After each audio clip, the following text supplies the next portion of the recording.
and welcome to a brand new episode of the Lone Coat Mafia podcast. It is I, as always, the Reverend Godfather, the show's frontman and main host. I just wanted to start out this episode like I usually been doing because, again, this is another Skype call episode. It's not a round table. There's no special guests. It's just a general discussion between me and Candy. That's not just because we don't like someone like Nick Hunt. We like Nick Hunt. We would welcome him back anytime he wants to talk to us, especially before WrestleMania, because we want to get his thoughts and his opinions right before it, and maybe if not right after it, in regards to what he thought of WrestleMania, so forth and so on. Plus, we also love Dobbs, and not that way, but we had wonderful times talking to Dobbs. There was a great, weird, strange, and everything else episode. If you haven't listened to that episode, please go to our main site, thelonecoatmafia.podbean.com, or Apple Podcasts, Google Play Music, Spotify, or wherever you wish to choose to find our podcast and choose to listen to that particular episode or any of our past episodes, because we would love to have you listen to all those great episodes. But for right now, here is the call between me and Big Candy, what we spoke about. Loads of topics. There was even a review, so lots of rants and raves. The usual show. So let's cut to the chase and get into that phone call right about now. Hey everybody, welcome to a brand new episode. Welcome back. Today's episode is not sponsored in part by True Mill Mint Vanilla Milk, providing everybody green milk this St. Paddy's Day, aka green milk even Luke Skywalker enjoys. Good. Wow. Yeah, I went there, motherfuckers. That's early in the show. I went there. I went there. We don't talk about that flaccid penis on the show. I will, just for the sake of shock and awe. Shock and awe. Green milk. Good. Straight from the teat of space cows. That reminded me. He drank straight from the teat. Oh. Now available on... He became a hobo. He's an old hobo. Oh, now God. available on Voodoo. Not sponsored in part by Voodoo. Oh. God, I literally think I'd wipe that out of my brain. And here I am, your humble host, bringing it right back just to torture you. Yeah. Oh, okay. So, and and we have a good lot night, of... folks. Good night, everybody. We just lost half our audience. That's going to be standard at 15 since Monday. And I can understand why. But we have a lot of things to kind of go over, and nothing is written down. So this is going to be kind of one of our usual half-assed Monday morning, not Monday, usual shows that we've had prior weeks. We're not knocking Nick, and we're not knocking Dobbs. Last week was a wonderful episode with Dobbs. It seemed a lot of you did enjoy it this past week, and again, we thank Dobbs for being on the show last week. He's more than welcome to be on again. It was one of the weirdest shows we've had in a while. Yeah. If not ever. Yeah. I gotta hand it to Dobbs, but for bringing that level of weirdness to our show, I'm not knocking Dobbs whatsoever, because he is that type of person. He is that laid back, and he will swing with the punches and swing back. So that is it. But one of the things that did happen right after we went off air, in a way, and it was during our after show, and that is because when we were recording, Monster Mania was happening, and we're not knocking Monster Mania at all. It's a wonderful show. I went 1 year. I think you went more. Aside from the 1 year I went, you went a couple years after that too. Yeah. Something like that. I'm just trying to see how many years you went. I know you went at least one or two other times after. I've gone to Monster Mania between Cherry Hill, New Jersey, and Baltimore, or just outside of Baltimore, Maryland. 4 times, Give or take.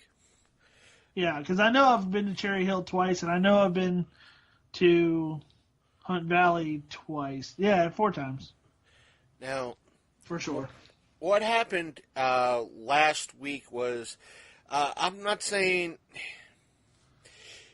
they did anything wrong, just that what happened was they got extremely crowded extremely fast. Well, and according to the article that we read last week, I can't find it. I should have bookmarked it for this show. I didn't think we would be recording anything about Monster Mania. This is last minute. But pretty much what happened was they were so busy, vendors were running out of stock Friday. Wow. And I think that's what, if you remember what I read from the article, that's what happened. And they were trying to get product back in for Saturday and Sunday. That's how crowded they were. According to the article, the fire marshals came and had to stop people from going in. Some people were leaving the show to have a cigarette or two, and they weren't allowed back in due to the fire marshal's orders and so forth and so on. Normal lines that were inside were brought outside into the cold because they were way too long and the hallways were getting way too crowded. That sort of thing. It was that big of a mayhem.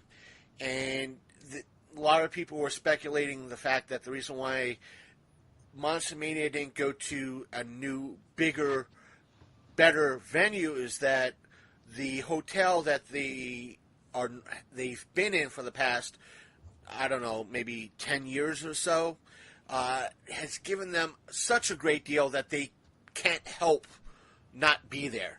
Yeah. But no sooner, maybe about a day or two after that,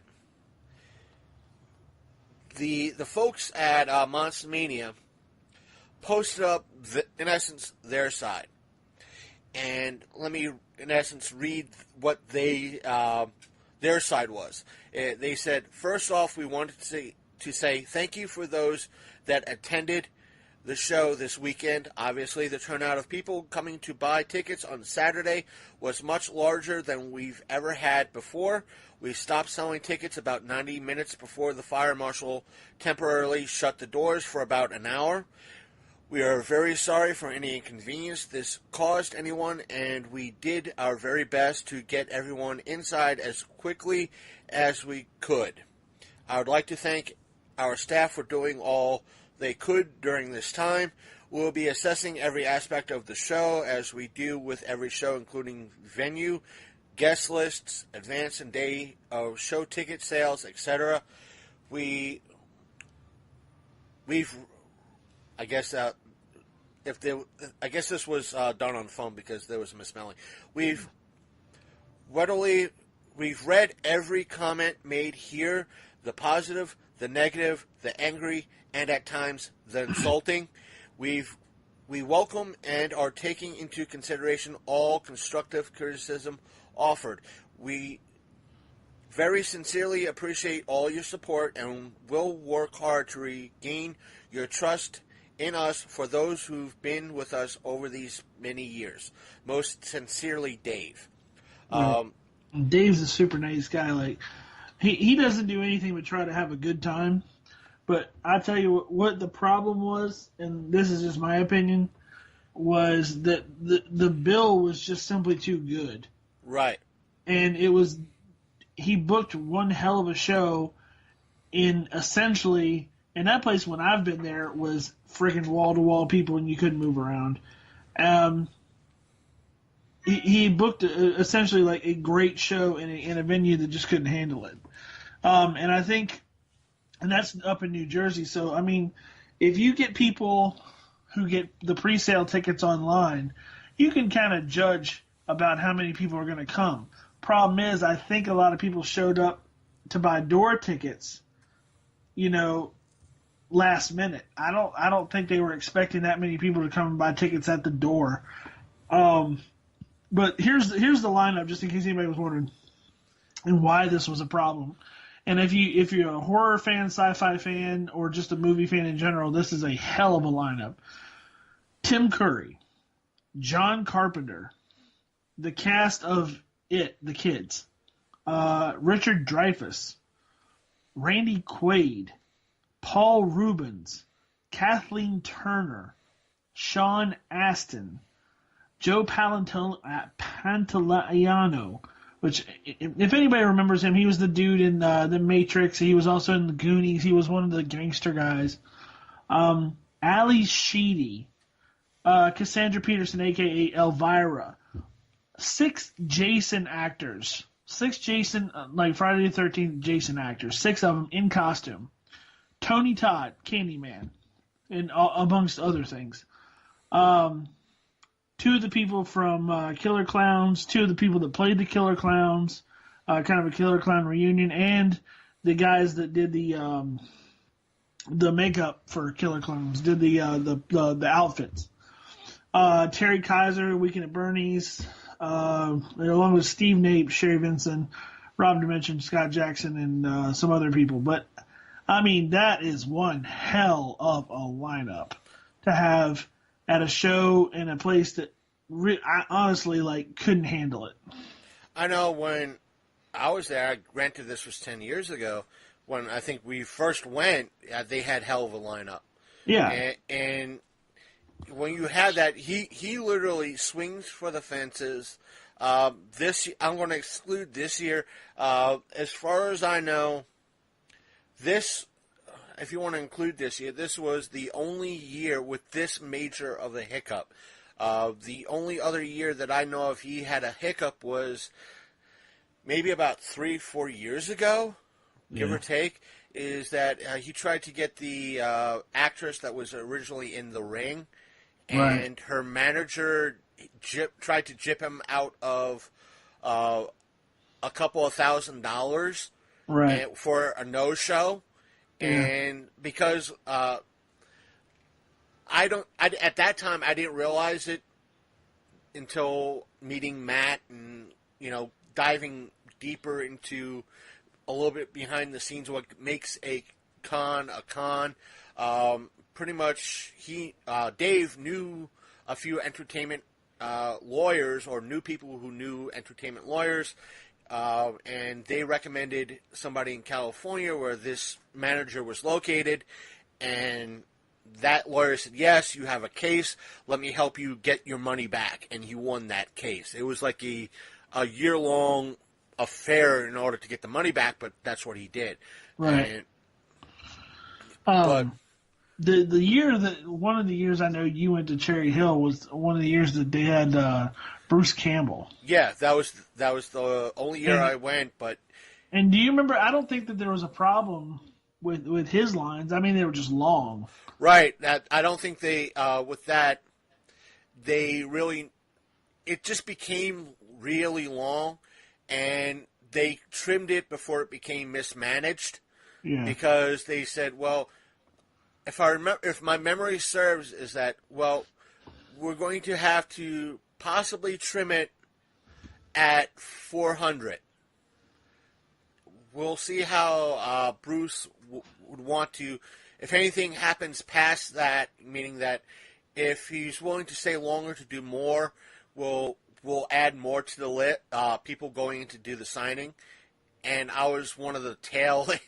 With it, I was like between 300 and 400, so I managed to get my stuff signed or purchase a photo to get signed, and that was also the year that it was Keith David's first convention. That's right, Roddy Piper. Piper was there, yeah. You were doing the They Live reunion signing, right? And my Keith David signature is kind of rough because I put it in too soon in the holder, and most of it kind of got stuck to the.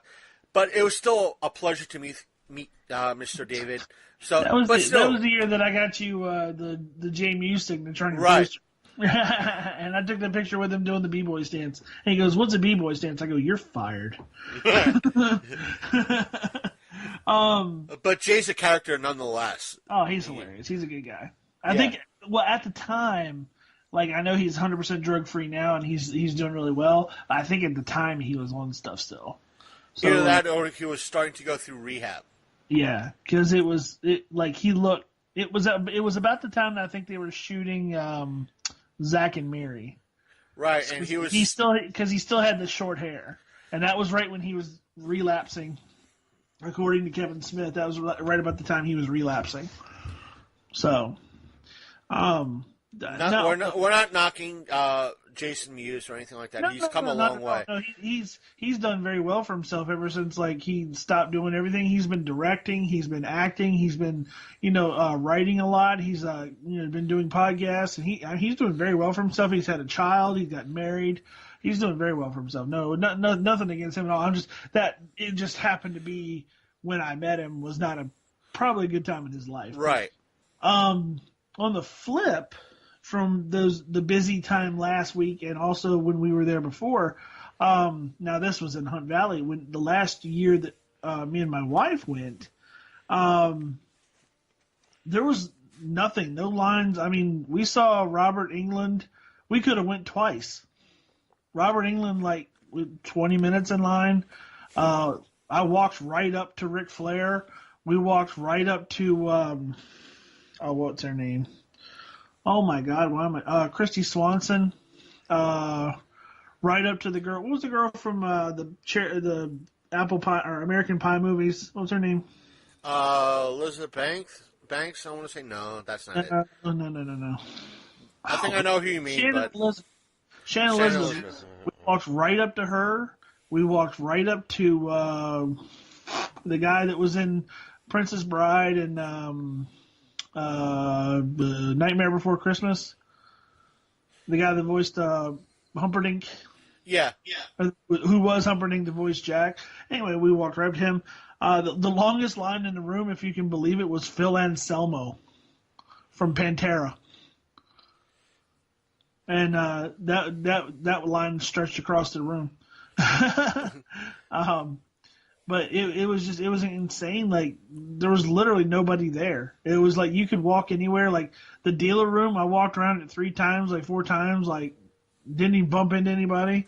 Like it was crazy. It blew my mind because I remember the crowds that we used to encounter when we go to Cherry Hill, and I don't know if it's the location. I don't know if it's was the year. I don't know if it's the guest list because I thought it was a pretty good list, but. Yeah, nothing. It was just pretty vacant.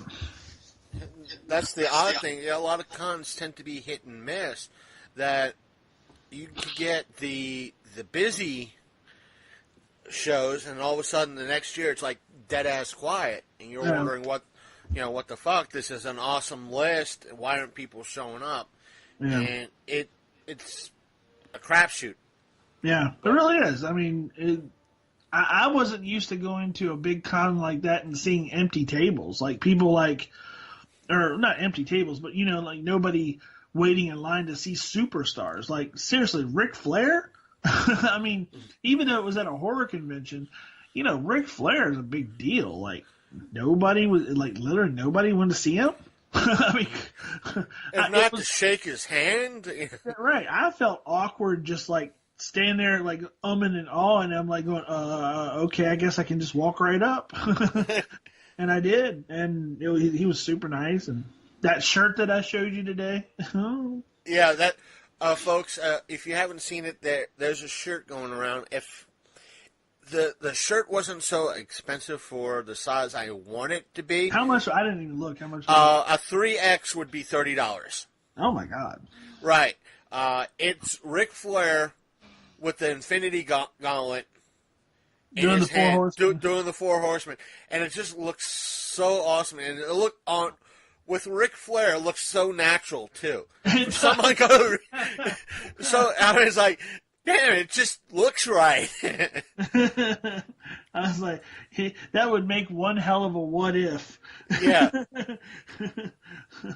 That would make one hell of a what if episode. But, yeah, I don't know.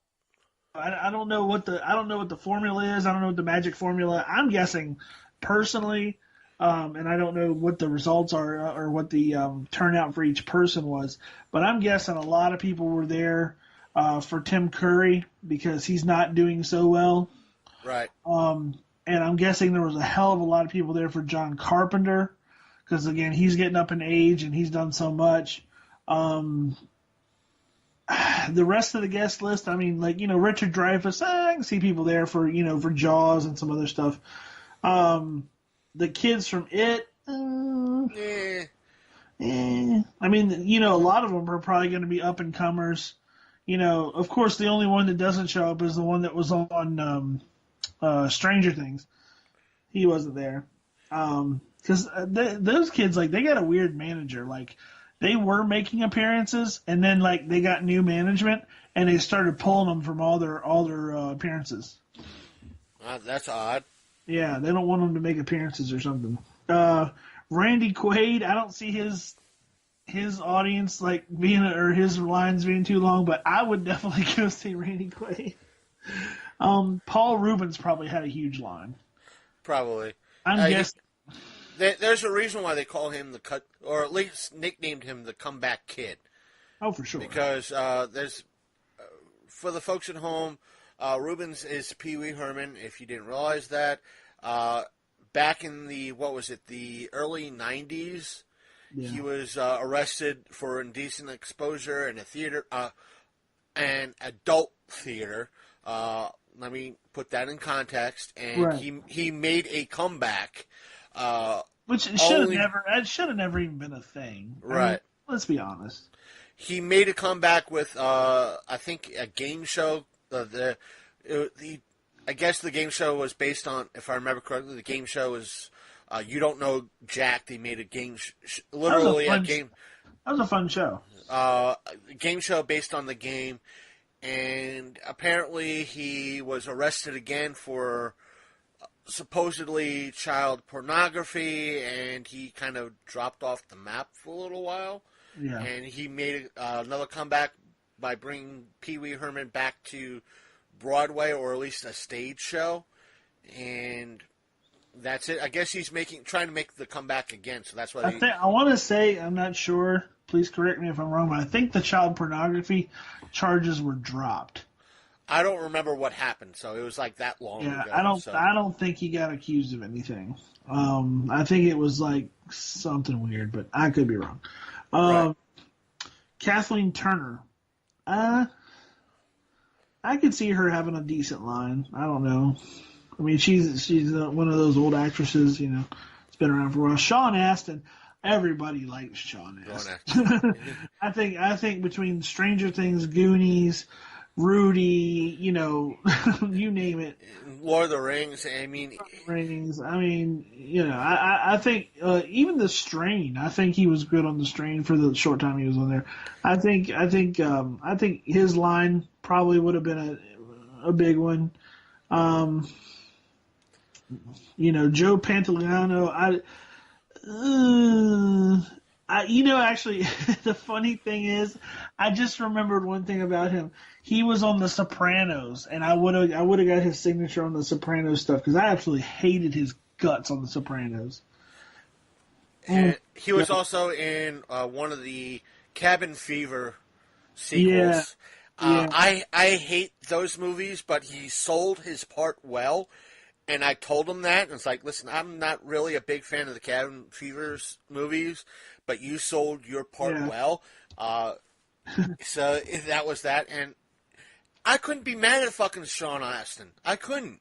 Like I said, he was late. I'm like, this motherfucking fuck is late.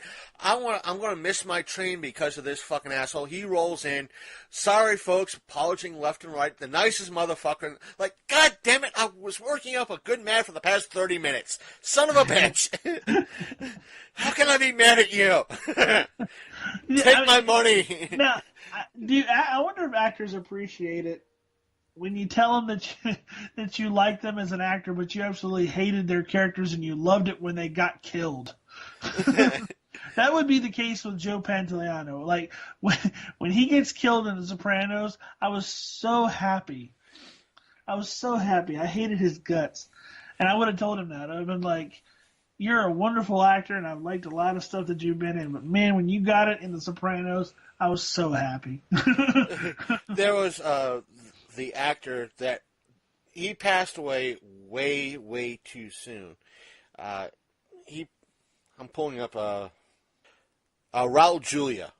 You want to talk about he passed away way before his time. But yeah. you want to talk about a motherfucker that sold every goddamn role he was in. For sure. And what I mean by that, if you guys and gals out there listening to this have never seen the Van Damme version of Street Fighter, yes, I know it sucks, but he sold his role.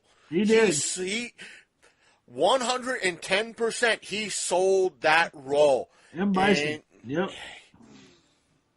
Every role he did, he sold. He was that person. For sure. I'm like, damn, you wanna meet this person and just bask. Now here's the next one on the list, Ali Sheedy. Now this is one that I'm guessing she might not have had a big line, but I would have been there. I'm an Ali Sheedy. She was like one of my first crushes when I was a little kid. Oh my god, from The Breakfast Club and War Games and like, man, yeah. So yeah, I would have been all over some Ali Sheedy, but I don't think she would have had a big. I don't think she would have had a big line.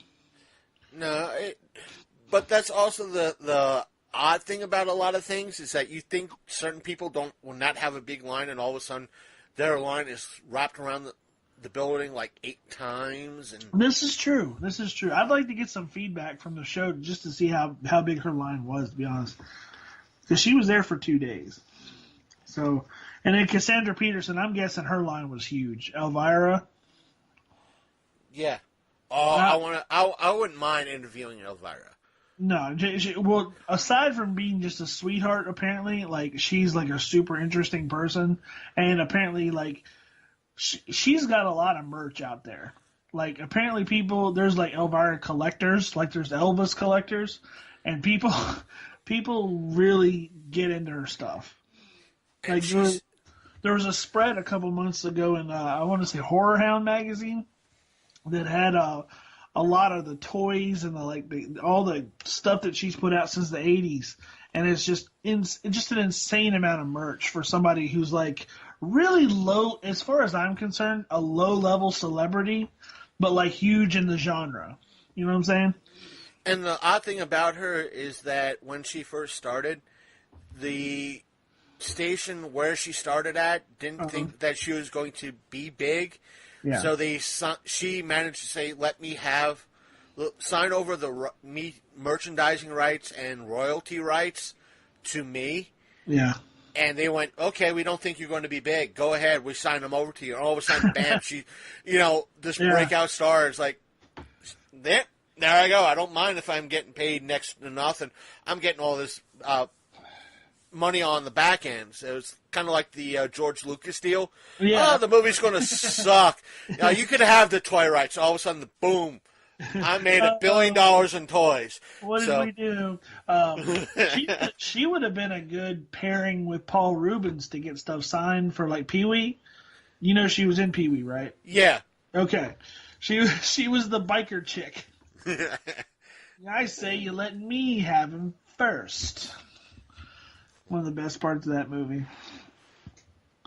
Who else? Oh, the 6 Jasons. I'm guessing this was a huge, because this was a autograph and photo op.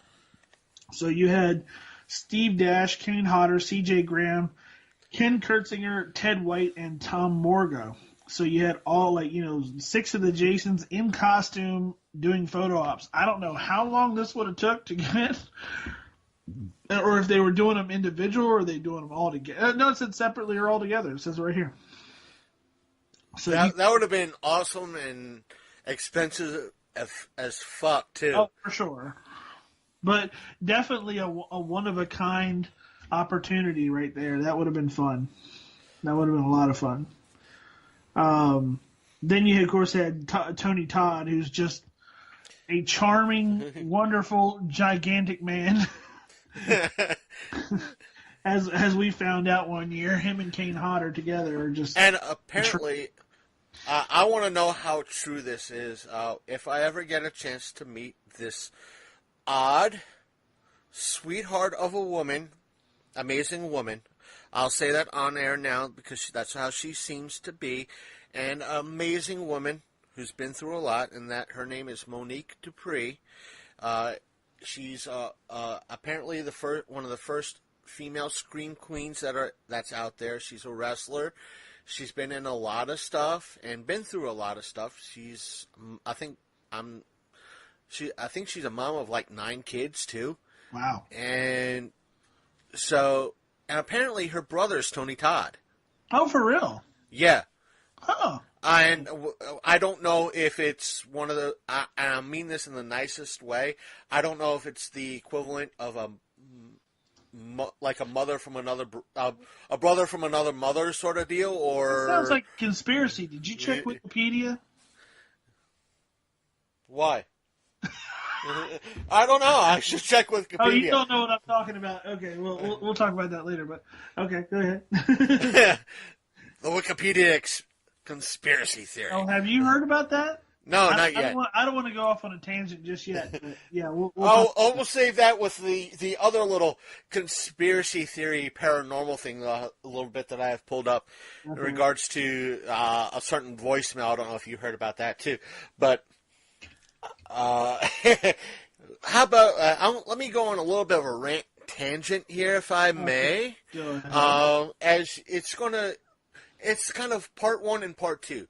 Part 1 is the fact that, as you might have heard last week, if you listen to the show regularly, if you haven't, go back last week, you'll hear me, Big Candy, and Dobbs talk about an email the show got in reference to someone wanting to do an interview about their comic, their website, which seemed to be relatively broken, and that when I told them that the person that it wasn't updated and a lot of their stuff wasn't updated, in essence, we got back an email from them saying, oh, yes, we are. Our social media is updated daily, which brief investigation wasn't, meaning that when I update our social media on a more constant basis than they do, says a whole hell of a lot for us, where they updated over the past 3 months, 4 months, if you go back to the 1st of December, maybe 15, 16 times. Right. And I do that within not even a week sometimes. I doubled that in 2 weeks sometimes over the past 3 months. It's more than 90. So what I've gotten this past Monday, and I'm going to commend this person. I'll give them one hell of a shout out, and I'll try to do all what he required for this positive review, and I should say mostly positive review, and the email that we got from him. And the person's name is B.J. Mendelson. BJ, if I butchered your last name, I severely apologize. And he sent us an email on Monday, I think it was Monday evening. And he pretty much said, hey guys, my name is BJ Mendelson. I am the author of the cult classic Social Media is Bullshit.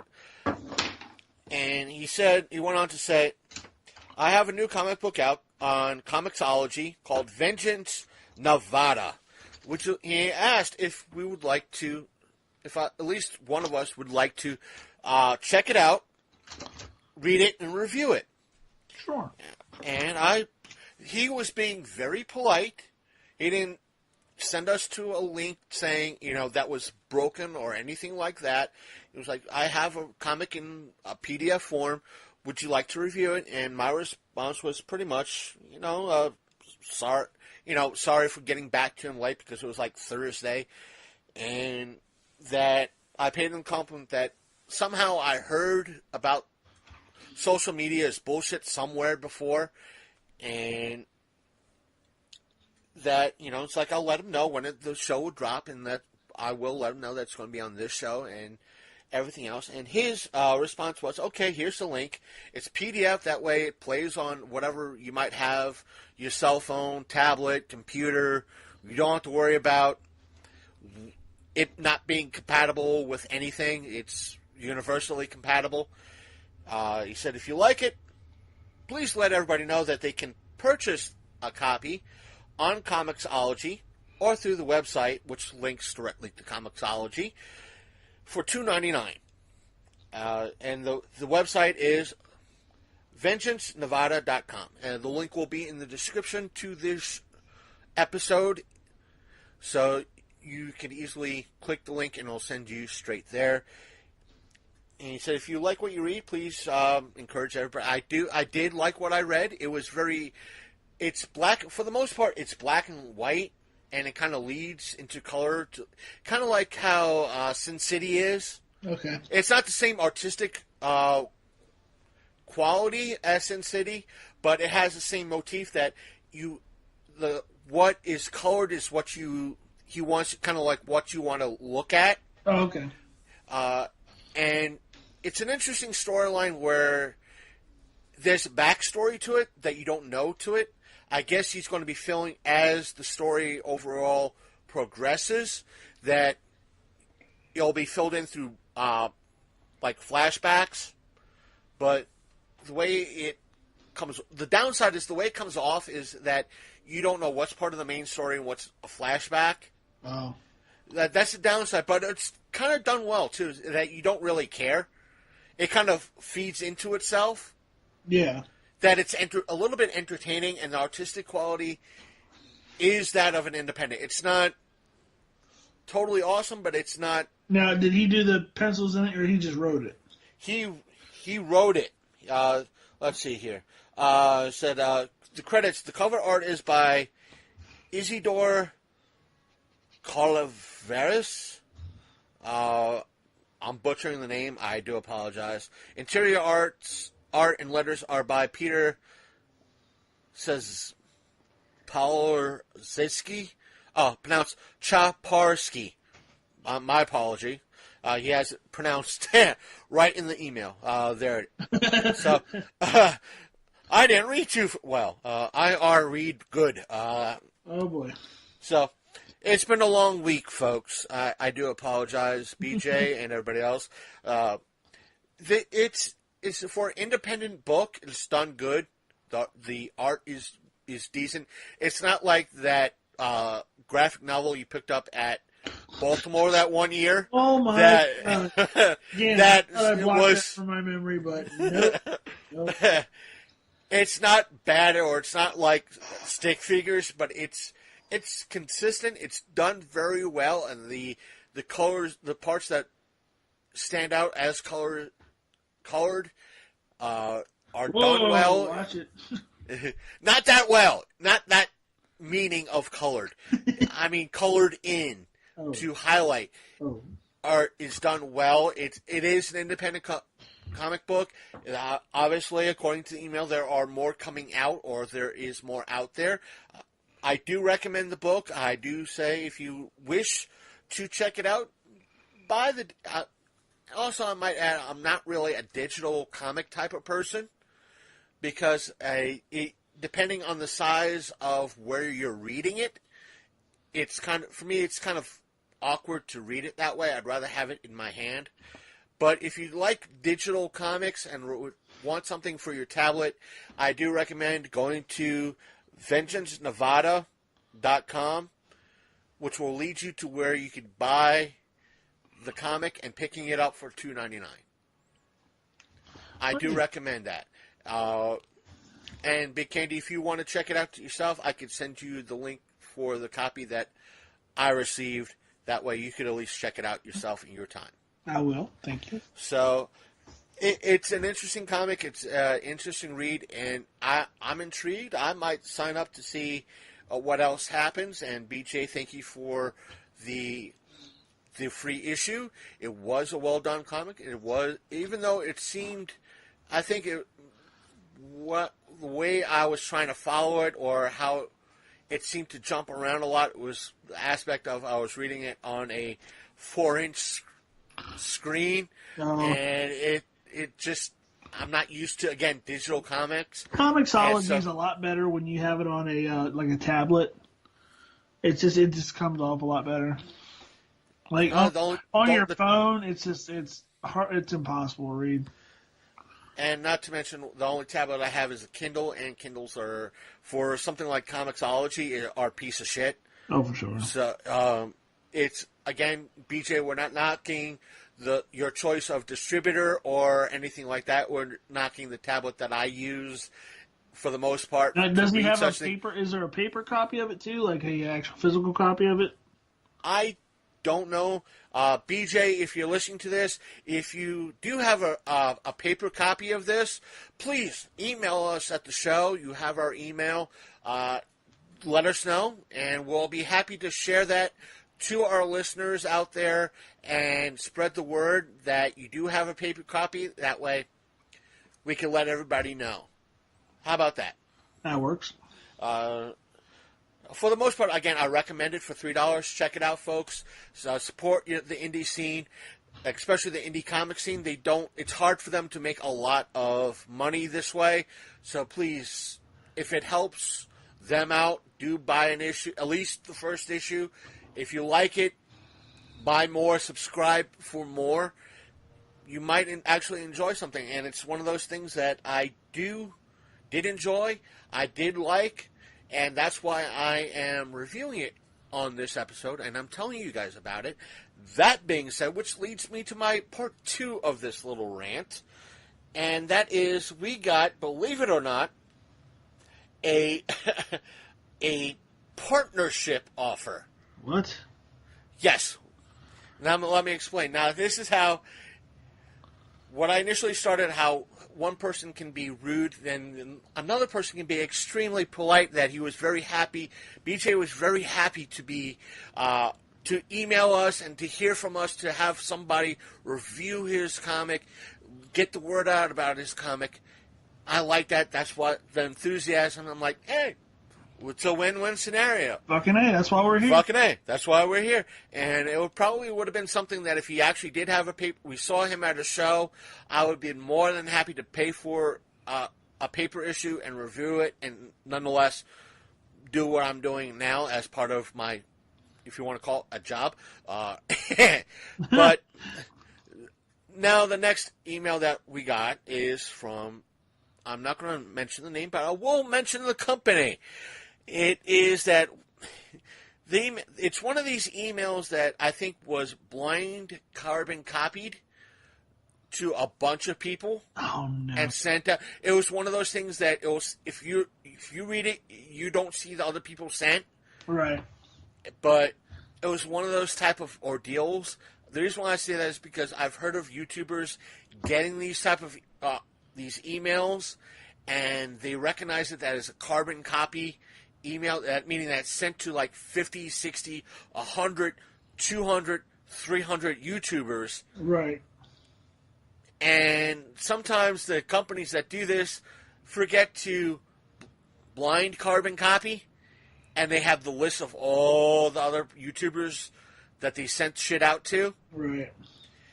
But this is pretty much what was sent to us, because we have a YouTube channel, and I was easily able to debunk this, pretty much this partnership offer, if you will. And it reads as such: hey, we are really digging your YouTube channel. You have an awesome style. If you are interested, we will love to offer up a partnership with you. Quick blurb about us. Calvin Collective is a lifestyle fashion brand that my friend and I launched just a couple of months ago. We were tired of the cookie-cutter apparel stores with lackluster selection. Instead of offering huge or unoriginal collection, we carefully curate just a few unique pieces perfectly suited for fashion geeks like us. If you can check out our apparel, we offer our website here, which is just the link hidden by the word here. And they go on and it's like, well, we'll set your... Anyway, it goes on and says, hey, anyways, for the partnership, we want to set you up with a personalized 20% off coupon code for you to give out to your viewers. Every time someone uses your personalized coupon code to purchase a product on our site, we'll send you $20 per product via a PayPal. We do ask for a purchase from you in order to start the partnership. That way you can show your followers our product or products in your YouTube video description or Instagram post. I know that is sort of a big ask, so we're willing to hook you up with a huge 50% off on anything you want from our site. Okay. We hope you are excited as we are about this opportunity. Super excited. Be sure to browse our products on our website and let us know what you think. If you're considering this offer, reply to this email and let us know. Oh.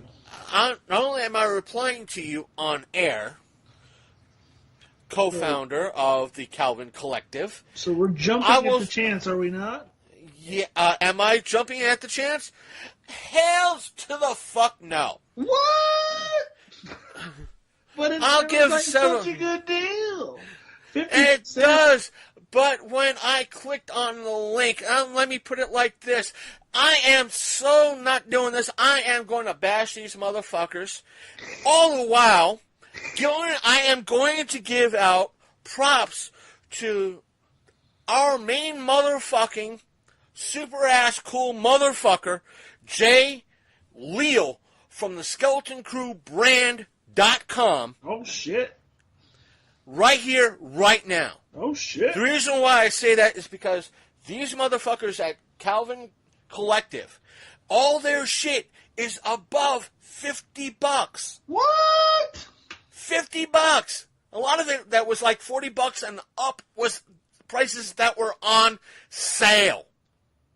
Wow. None of it is for the high-end, stylish fashion geeks that want to... I'm not talking about the motherfuckers that buy the tap out. Right. But I'm talking about the motherfuckers that want to buy the $100 hoodies and the $100 shirts and the $300 watches and the $200 charging backpacks and shit. Well, isn't that you? No, that's not me. I am a pop culture motherfucking geek. And you know who sells who's an independent seller and sells pop culture unique items that are quasi-parody stuff? Rev J. Leo at SkeletonCrewBrand.com. Let me say this right now. He is not sponsoring in any way, shape, or form this show in any way, shape, or form. Just that I know the motherfucker. Not that he hadn't offered. Right. Not that he hasn't offered. He did offer for us to be a part of his network in the past. I politely turned him down due to a lot of it was behind the scenes stuff that happened to him prior that made me skeptical. I'm not going to go into that drama here as to what happened, but it was a mutual understanding. So, and we still like each other. There was no hard feelings between the two of us. And he puts out great shirts. A lot of the shows that you've seen us at, the photos and the con photos that I've put up on our Instagram, on our show page, I'm usually wearing a Skeleton Crew brand shirt. This is true. You know how much these shirts cost me? Maybe $22, $23? Yep. At the most, because I'm a larger size. And while we're at it, if we're going to go ahead and do that, local company out of Baltimore, Pizza Party Press, dude, they make the best horror and sci-fi related shit, just like Skeleton Crew does. They do the exact same thing. All original artists in the place. They do original T-shirts. They do everything. They're awesome too. Yep. Jay, he does it. He draws his own shirt. Matter of fact, I'm going to say this right now. He has a new shirt out right now called Pitbull Love, and the artwork is based on one of his pit bulls he owns. And it's one of the most adorable things. You know, if I had the money right now, I'd be picking up that shirt. And it's going to be like $20. And you know what he does? He sent me a lot, not because I'm a podcaster, just because he's a geek and he wants to share what he likes and he enjoys with everybody. He sent demo CDs out to me just because I did an order. He does it to everybody. There you go. He does, like, people have emailed him photos of them opening up their products. There's like extra comics and like plastic spider rings and like promotional comics and fun stuff. Fun stuff like demo CDs of geek bands in the Nashville area. You know, that's fun stuff. You're not just getting a $20 shirt. You're getting extra fun goodies. You don't know what you're going to be finding in that bag. And awesome. There's like Star Wars parody stuff. There's Marvel parody stuff. There's a whole bunch of great stuff on his website, and which I'll put in the freaking description as well. Go check it out. It's SkeletonCrewBrand.com. Let me spell it out for you. It's going to be SkeletonCrewBrand.com. Yes. Crew spelled a little bit different. It's based on the Motley Crue spelling of the word crew. It's CRUE. So please check him out. Again, the link to his show, his site is going to be in the description. And he's an awesome podcaster as well. A lot of what he does for podcasting is posted up on his site. Check out his show as well while you're there. So not only do you have that chance to buy great T-shirts, which are done very well, fit very well, you get free podcasts, free other listening content for you to enjoy. I think he does sci-fi stuff. He does comic stuff. He has a horror show with female hosts, I think, out now. I'm not sure who they are, but go check them out. Show him and show his shows some love. I can't hype him up. I'm not doing him justice. And I already told him, and not to mention, initially when I checked out the Calvin Collective link, here's the thing. Google told me this was not a safe link. Oh, no. Right. Google told me this was not a safe link. And this was supposed to be a professional company. Yeah, no. I wouldn't, that tells me even if I had the money to spend on any of these products, none of which were my size, I would need a XXX coat or a hoodie. They're all 2X and smaller. Yeah. And so I wouldn't be able to, not to mention to let you guys and gals know, like I said, it's all expensive. I didn't trust it, and it's a limited selection of like watches, sunglasses, and hoodies that you can find cheaper elsewhere. Right. Or better stuff at maybe JCPenney's or Belk's or the whatnot elsewhere, or Macy's, someplace else. Better that would fit you. Or, like I said, go to Skeleton Crew. Yeah. Great stuff. Great stuff. Original stuff. You're helping somebody that is a local person, a local businessman. A real person. A real person that would be happy to have your business. Not charge you. Right.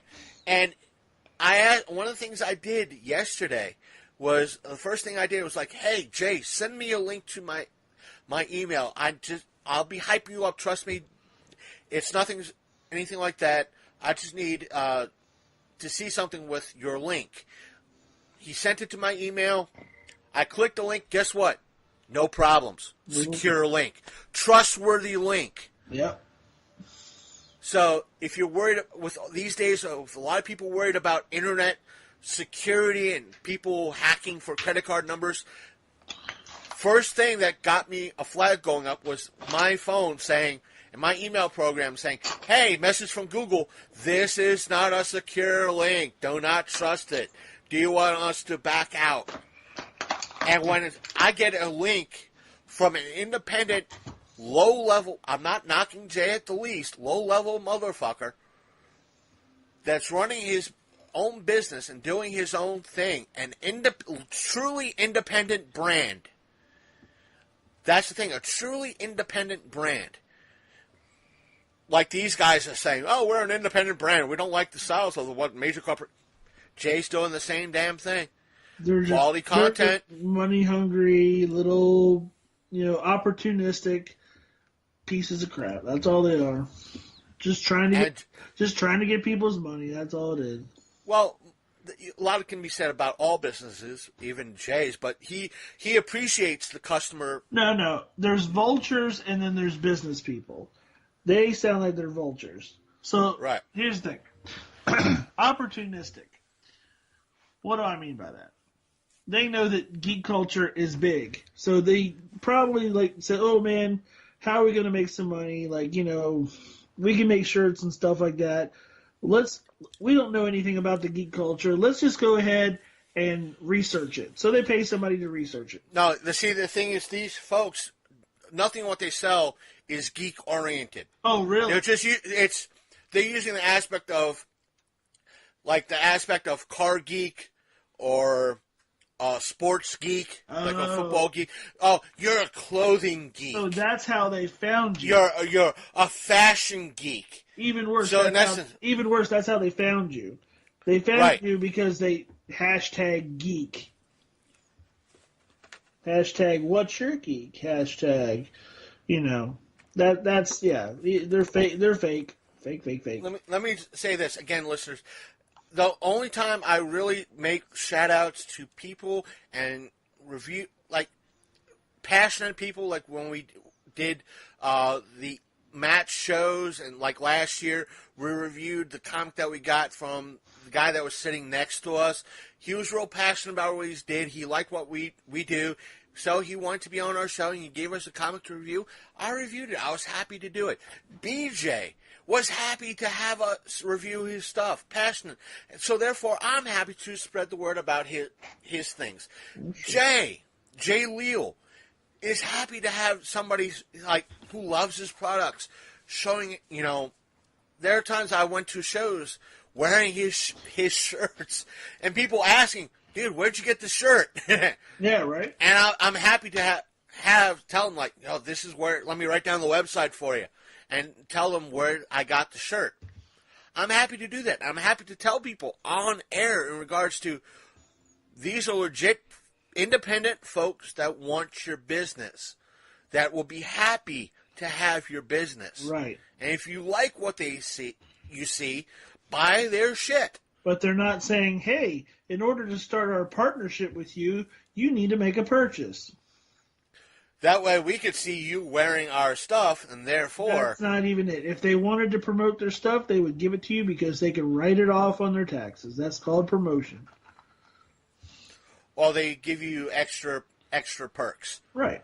Like if it's a mobile game, hey, we'll give you a couple extra perks to start you out. And if you really like it, here's a link and here's everything else. Well, usually with the game, they'll give you a bunch of downloads to give out to your audience. Yeah. It all depends on what it is, who, what, when, where, now. Right. But you know what I'm saying. Yeah. Now, Jay has not given us free stuff.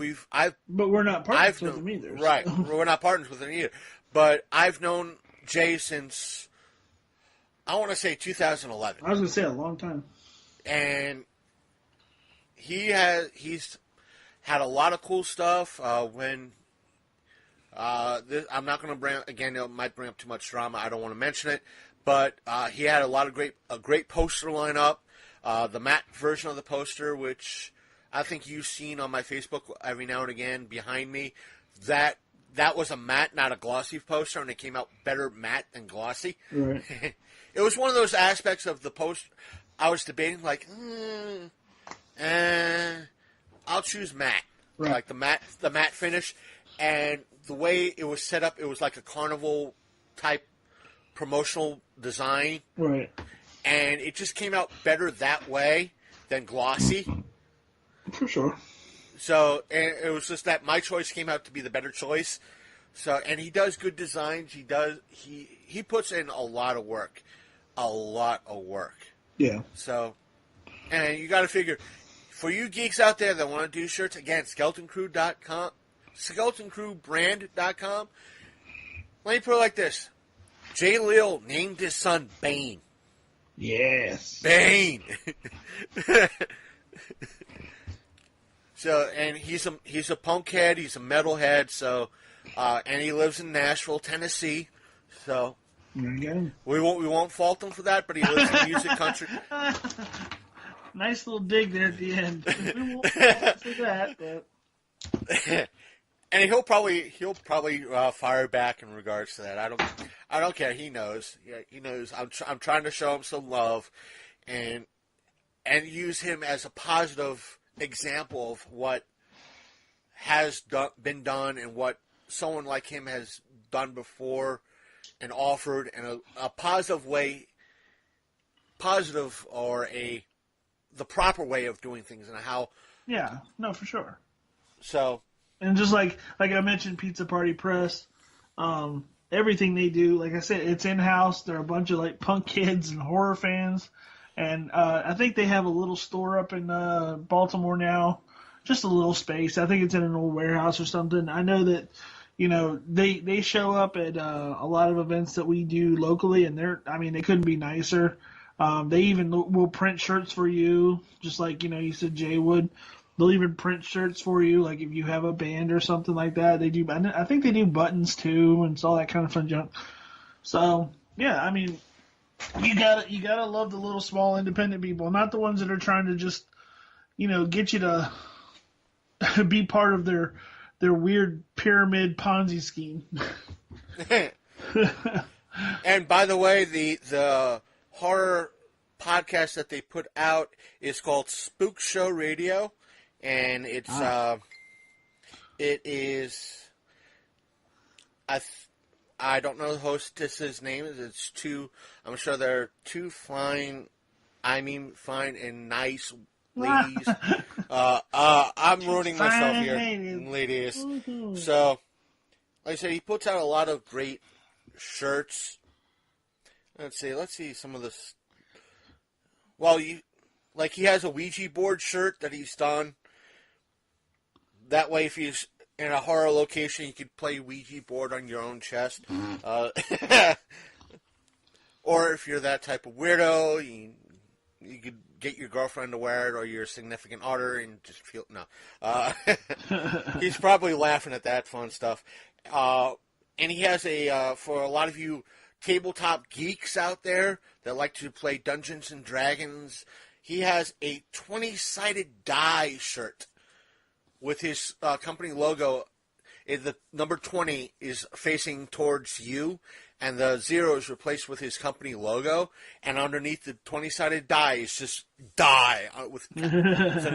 So, you have that one, right? Yeah, I have that one. He has a Vader shirt that's like half the Vader mask and half a skull type of ordeal that I have. Yeah.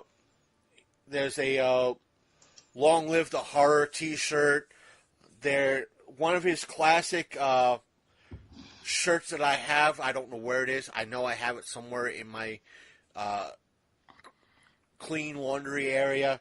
It's pretty much a surfer looking at a mushroom cloud off in the distance in the ocean. Oh, cool. And it's just a very awesome shirt that I want to wear every now and again that I have to probably dig and find. But it's one of those type of... He does these shirts himself. And I don't know what's next on his agenda in reference to what's coming out for shirts and all that. I think there's a lot that he's thinking of, and he does have a Patreon. I don't know if he still has it. Please, folks, do not quote me on it. But for the $20 tier, you get a shirt. Wow. So, that is... I do have his website up, so let me check to see if it's still there. Apparently, this is what happens when you go through your own email program. Let's see here. Menu. Video. He does do, let's see, blog, store, video, podcast, video gameplay.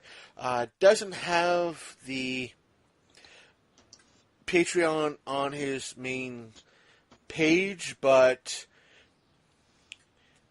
I'll put the link on the description and check out his stuff. The website has his blog, the store, videos, his podcast, his gameplay. He does live stream from his PlayStation 4 straight to YouTube. He's been doing a Skyrim series for right now, and after that, I'm not sure what he's doing. So please check him out, show him some love. If you want, buy some of his merch. So let's see here. Did you give him a long enough commercial, Chris? Come on now. Yeah, I love it. So why not? He has posters, various T-shirts. So there's a lot of stuff that you could buy. Let's see what's going on. Let's want to go from scary to paranormal. Big Candy. Well, let's go from there. I know you want to talk about a few other things. Let's go down the paranormal type stuff, and then we'll go into kind of the social justice things later. Yeah. That way, we'll save that for the end of the stuff and give all the geeky stuff out first. I don't know. Have you heard about the voicemail thing recently? The thing with the thing leaving the codes. You're right. Yeah, I saw that on security, and I thought that was kind of strange. And the fun thing is that I saw about it, I think maybe a day or two prior to him posting it up. Oh, really? Yeah, and the thing is, for those who don't know it, is that someone by the name of Ty posted up on Twitter. This was like yesterday or the day before, and this guy goes by the name Twitter user Ty. I've got a brief voicemail that had a code attached to it, a military code, and military code is pretty much like alpha. A's alpha, B's beta, Bravo, C's Charlie, like Bravo. It was at one point beta. It's not if not Bravo. C's Charlie, D's Delta, stuff that Echo. Echo in Yeah. So forth and so on. So he got this code, and he jotted down the first letter of each. Let's see. He said, a few people noted that the voicemail's coordinates corresponded with the area of the Malaysian airplane crash. And it says, where it says place close attention to, there's an S right before danger, meaning that's the recording is on the continuous loop. It's not a message set to play once it goes to voicemail. I guess it means it's on a loop. Let's see. According to on a continuous loop. Let's see here. And one person theorized, what if you're hearing a black box recording? What does it actually say? Let's see. There. Says, while people noted that the Malaysian crash theory explained a lot, it didn't explain why the message explanation they're not human. Yeah. Ty received instructing him to delete the voicemail, caused many to suspect the voicemail, pointing at something insidious. Let's see. And it doesn't mention what exactly it stood for, but I guess a lot of it's tweets that have not loaded yet on the article that I have up, which also has a lot of ads pointing onto it. Again, it's one of those articles that has a fuck ton of tweets attached to it, and the tweets are taking fucking forever to load, and which sucks royal. Even though I'm on a broadband connection, here's the thing, folks. Back in the early days of the internet, if your fucking site took too goddamn long to load on an old connection, people walked away from your goddamn site. It's true. This is why I don't like, even though there's a lot of geeky stuff I want to share with all of you, I won't share because it's a click-through, and click-throughs are mainly to put out ads in your face, and sometimes if I start clicking through, and as soon as I go to tap the next button, I get, you have won an Amazon gift card, or do you wish to follow the link, or your phone is now infected with a virus. Do you wish to clear it up now? We'll take you to this link. Therefore, I don't share that because you guys and gals might get. Let's see here. Come on, photo. Oh, sure. You're going to take me to freaking Twitter. And it take forever to. Now, this is the thing. It's like I pulled it up, and there's a photo attached. I want to see the damn photo. And the message pretty much reads, Danger, SOS.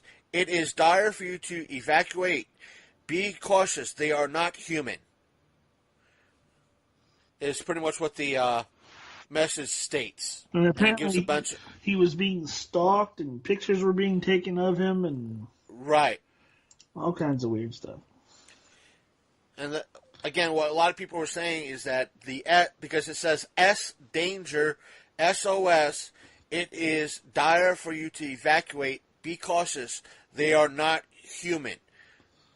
It would, even though the coordinates, as we stated, are show roughly where the Malaysian aircraft went down. Right. That the S stands for that this is a continuous loop, that it went to a voicemail, obviously this person's voicemail, and it was meant to cycle through this message. Right. And so, because it's this cryptic, the skeptic part of me wants to say that there could be a chance that someone, because this was not a person saying Sierra, Delta, so forth and so on. This was a recording type of ordeal. This was a monotone female recorded voice, a computer voice. Yeah. That was doing this. That someone, it is quite possible somebody called this person's phone, that he said, hey, Tommy, this is what I want you to do. I want you to call my phone. I'm not going to answer it. But as soon as the voicemail beeps, hit start and have your computer read this message in this voice. Because anybody could pull up the military alphabet, which is the Alpha, Bravo, Charlie, Delta, Echo. Anybody could pull that up. It's not a big secret. No. So anybody could create this message. This person could have created this message. And not to mention, these coordinates are kind of widely known if you knew about the Malaysian crash, which everybody kind of did. Right. Why not create a quote-unquote coded message that would make it sound like, hey, S means mean cycle, or instead of confusing it with a C, making an S. The S means will cycle around and around and around until somebody picks it up. Put the S, spell it out, read it, send it to my voicemail. I'll put it on Twitter and it'll go viral. I think a lot of people, even on this show, when we did our paranormal shows, that in today's market, today's media-friendly market, right, that everybody has a camera, everybody has a microphone, everybody has this. We have access to everything right now, or a shit ton more than we did 10 years ago, 20 years, not so much 10 years ago, maybe 15. We have better access to it now than we did 15 years ago. This is true. Than we did 10 years before that. Even though we had the start of the internet in 1993, which ballooned in the early 2000s, which kind of steadied out to what we have now. But a lot of people did not have, or the big chunk of America did not have the internet in 1993. No. And therefore, everything prior to, let's say, 93, to be on the safe side, shit was harder to hoax back then. Oh, for sure. You really had to dig down, It was not. It's like, hey, do you have the military alphabet? Not many people. You could probably find it in a library, but nobody really would have went there to check this shit out. Right. And you really had to know this information and where to look in order to hoax this. Right. And not to mention, it was harder for things to get viral or go viral back in, let's say, the 80s and the early 90s. Yeah. Than it is today. Well, like I said, this sounds like a conspiracy, Chris. We better check Wikipedia. Oh, well, tell me about this Wikipedia thing. So YouTube announced, I want to say 2 days ago, that going forward, any this thing. Okay, I heard about this. Any quote unquote conspiracy videos, meaning, and I'm guessing they mean anything from a wide spectrum of like flat Earth to UFOs to Sasquatch to World Trade Center, stuff like that. Anything like that. Or making frogs gay. Anything like that. It will be accompanied by, I guess, pop-ups to Wikipedia. Because Wikipedia is a very reliable source in the world that, is bulletproof and that, only certain people can edit. Not everybody. Yeah, everybody can edit Wikipedia. It can be changed. I want to say Wikipedia is maybe about 60, on most things, 60% accurate. Right. So YouTube is depending on Wikipedia to keep the truth out there, which, Granted, with a lot of fake news and conspiracy theory stuff, I've been prone to share a few things that I thought were real and turned out to be fake. Like, again, folks, I'm sorry about sharing the Pamela handles. Yes, I went there, but I saw ABC. I should have done a check on that to have a secondary source, but that was my bad. Somebody called. Folks, I'm okay with you calling me out on my shit. That's why we provide an email. That's why we have a Facebook account. That's why we have a Twitter account. For you to call me out on my shit. And Byrne called me out on it as soon as someone else called me out on it. Said, nope, this just came out as fake. I took it in stride and said, God damn you, fake news. So it's I don't mind getting called out on my shit, especially when it's fun shit to get called out on, and it's nothing too goddamn serious. But I take it, like I said, I'll take it in stride. Yeah, but I could go in and change that information, and Pamela Anderson, she could be dead in 5 seconds if I put it on Wikipedia, because it's true. Right. It's true. Everything on Wikipedia is true according to YouTube. Right. So those facts could change in a heartbeat. She just dropped dead from the fact that it's on Wikipedia. But how many times she read and go, oh my God, I'm dead. And it'll take her 1 million years to decay due to plastic. Did you like that? Yeah, I love that response. Just don't toss her in the ocean. It'll cause damage to seagulls and dolphins. She has a half-life of 100 million years. Oh, man. But no, yeah, I just thought that was funny. And going along with the conspiracy theories and the weird stuff that has been on Secure Team lately. I know we hype his site pretty big because I think we're both huge fans of the Secure Team site. But he's had his troubles lately. I'm guessing one of these days he's going to get demonetized, defunded, or probably shut down. But till then, we enjoy it. Right. No problems with that. If you enjoy something, you like and watch it, he can be a little bit skeptical in reference to what he gets. Yeah, but that's good. I'd rather have somebody questioning the shit than just putting it up there, and say, "Oh, this is for real. This happened." He's a pretty good judge of, whether it's bullshit or not. I think he did say, like, at no point in a lot of his stuff does he ever say, yes, this happened, this definitely happened. He just kind of questions, like, yes, this is what was reported, this is what somebody said, I'll leave it up to you to make up your minds. It's usually what he says. Yeah, or he'll say this is what was shared, Mm-hmm. and take it. There's been times when I've watched it, it's like, take it as you will, what do you think?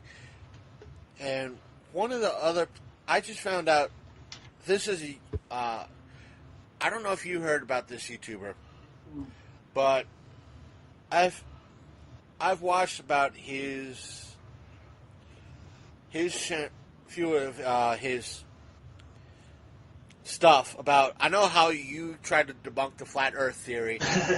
Or Try. how that? It's real easy. Go outside. But what this person, I want to pull up his channel, give him a proper shout out. The person goes by the name of, on YouTube, Greater Sapien. And he loves debunking these flat Earth stuff. Oh, it's so much fun. And like he posed like last year, like 11 questions flat earthers are afraid to answer. And another thing is flat earth sunsets equal perspective plus magics. And he debunks everything that they say, like, well, this is why it's happening. This is why it is. This is you have to have, pretty much he tells everybody, or the flat earthers, your theories have to be on par with the global theory or the round earth theory, or better, in order to be right. It's true. You can't have all this type of stuff. And he does it in very scientific ways and very stuff. The other site that I think you'd enjoy that does the same thing is, I wonder if it's Cold Hard Logic or Cool Hard Logic. Again, I want to get the proper sites so when you... Right. Yeah, any of this kind of stuff I absolutely love, because flat earthers, man, come on, guys. It's 2018.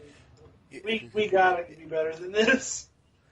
Yeah. The dude's channel is called Cool Hard Logic, and he has a what's called World of Batshit. Yeah. And it's all about the flat Earth theory and debunking the flat Earth he debunks their shit using their shit. That's awesome. And using math, like, okay, you say this is what the Earth looks like. Okay, here's where you're wrong using your shit. And you don't accept my shit because math is foreign to you. Foreign to you, yeah. And it's all due to the big wizard in the sky theory. Oh. Ah, boy. I just give up. Oh, it's fun. It's fun. It's fun watching this stuff. It is fun. I will say that there's that guy that I watch. He's on Facebook. I don't even know how I got to start watching him, but he'll bring that guy on every it'd be every month on a Friday night. They'll bring him on there, and the guy just ends up painting himself into 15 corners, trying to defend flat Earth, and it's ridiculous. I tried to bring as many people along as I can for that one, because it's so funny. Just that, with that sort of thing is, yeah, folks, I'll be tagging flat Earth in this, and all of you flat Earthers that might be listening to this, you're a bunch of morons.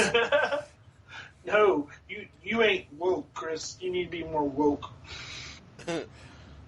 Yeah, I'm woke after I have 3 cups of coffee and an espresso. And a Red Bull. You need to be woke about the flat Earth, woke. I don't know. It's too funny. But, that's what I was going to say. We were talking about Secure Team and defunding. And did you see, I know this is kind of side news, did you see that somebody basically tried to take his channel down due to they were saying that he was making claims about a crashed UFO up in the Antarctic or something like that. No, I think I missed that one. Sometimes when I get tired, I just watch maybe one or two things on YouTube that I'm subscribed to. And if I just want something, I won't say relaxing or just background or just something not too crazy that doesn't exert my brain too hard, I'll watch a simple blog from like Omar Gosh or somebody like that is like, hey folks, I'm having a good day. Here are my chickens. That's Frankenstein. I know the website. It was space.com. And I thought it was really funny that somebody with such a high position on such a high profile site would actually take the time to try and take down a YouTuber in such a really derogatory way. It's part of this whole just people stomping on people's free speech anyway. He did one of his normal shows where he just basically was saying, hey, like this could be a crash site, this could be anything. A lot of people are saying that it's a rock slide that just slid across the ice. But what do you think? Kind of thing, like he always does. He says, I'm not, he never makes any claim that it's anything. He just throws it up there that it's there, and what could it be? So, Space.com ran with the story and put out there, basically made him sound like an idiot. Said, like, idiot YouTuber is making claims that this is a crashed spaceship. Basically calls him out, like, how can he sit there and say this? And then tried to get him unverified. And I don't understand, like, the malice behind it. Why can you not just let it go? Like, somebody's, like, telling, like, one opinion, but you want to put words in their mouth and say that they're trying to convince everybody that this is something that it's not. And I don't understand. I thought that was really reckless for a major space, something that's supposed to be reputable, to try and take down a YouTuber. Right. I don't. And the sad thing is, I'm not knocking someone like Secure Team. Yeah. Or let's go to the extreme a little bit. I'm not saying Secure Team is extreme, but the farther extreme, Alex Jones. Okay, Alex Jones. Yeah, I went there. That end of the spectrum. That if you try to take down someone like Secure Team or Alex Jones, if you don't really believe in them, in a way, right, you're giving credence to them. This is true. That if, there are probably crazier people out there than the Secure Team, like Alex Jones, that if you take down a video, you take down a bunch of videos, or you try to do that, hey, these people are trying to take me down. What are they hiding? Yeah. Yeah, now, that's a good thing. That's a good way to look at it too. Like, oh my gosh, I'm dangerous now. I know something they don't, that they do. Right. Now, again, I'm not saying Secure Team. We'll go with the opposite. Someone that's not trying to be neutral. They could say, hey, they're hiding something. They're trying to take me down. What? That means I'm right, or I'm close to the truth. Right, and that's usually the angle that Alex Jones will go with. Right. The globalists.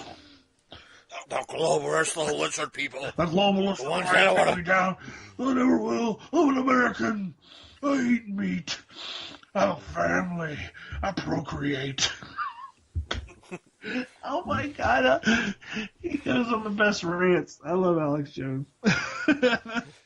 Some of that shit is just the funniest shit I've ever heard in my life. I eat meat. I procreate. I like beer. I'm just like, oh God, okay. And you think our show's cringe, right? Oh, he's cringy. Yeah. He's super cringy. He's cringy. He makes our 10th level cringe hit like a 2. Some of this shit, like, you'll see the exclusive thing. I click on it every time because it's always amazing. It's him just walking around in his yard, like, talking about the globalists. They got us by the balls. Just like, you would think that like North Korea was launching tomorrow the way he's talking. It's like, oh my god. Alex Jones. Still, the best thing ever was when Joe Rogan got him high and he started talking about like extra dimensional aliens. And it just all became like so apparent that he was so bullshit. It all came crashing down. It was like, oh man. And then he was like, hey, Joe tricked me. I was like, oh no, he didn't trick you, dude. You just said a bunch of weird shit. Oh my god, Alex Jones. Anyway. Oh, did you want to touch on American Idol now? Or Just something briefly before we go into okay. that. I was scrolling through. I was listening to you, but I was scrolling through Twitter a little bit to see what was going on, Yeah. and I saw someone replying in reference to, as much as I don't want to talk about it, I kind of do to it. This is why I want to interview. If I got a chance to interview this person, I would have loved to interview this person because it would have been great audio. Right. And it was in regards to Stephen Amell, a.k.a. the Green Arrow, Oliver Queen. Someone put up, because I guess they're moderating a panel with him in it, and this person stated, also at AwesomeCon, I am lucky enough to be moderating the panel for Stephen Amell. Got questions? Send them here. Fun fact, it will be the first time I've interviewed someone who is also a magnet on my fridge. In which Stephen replied, my question, how long has that magnet been there and what does it look like? Wow. I'm like, that just shows that he has a good sense of humor. Yeah. And that he'd be a fun interview. And then he actually like, do you have any?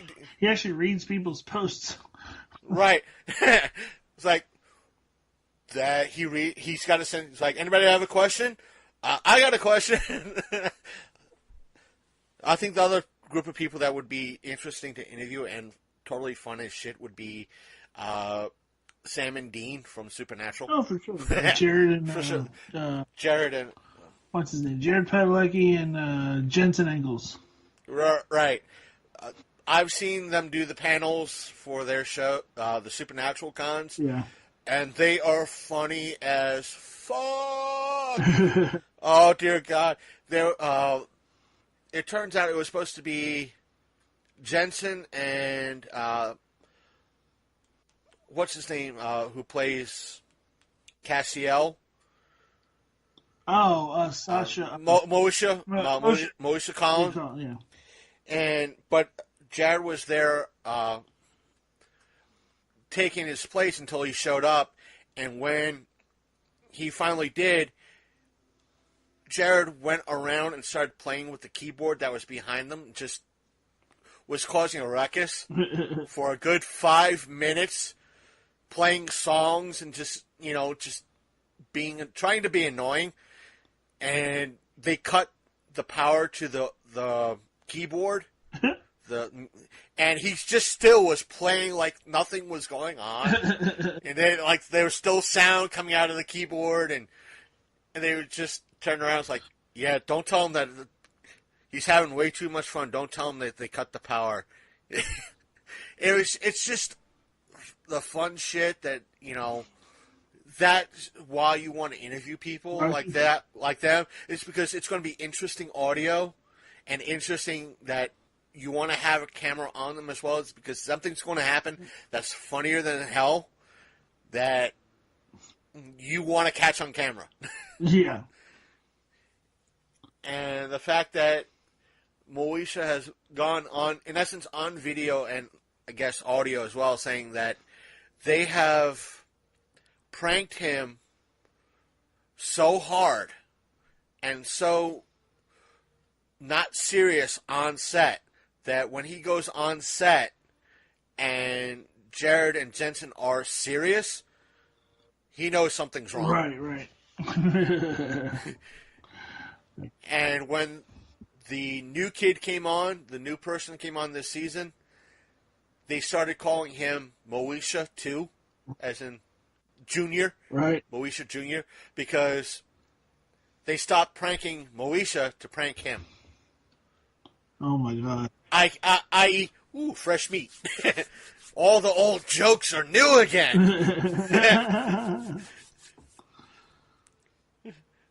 Oh my gosh, that's cool.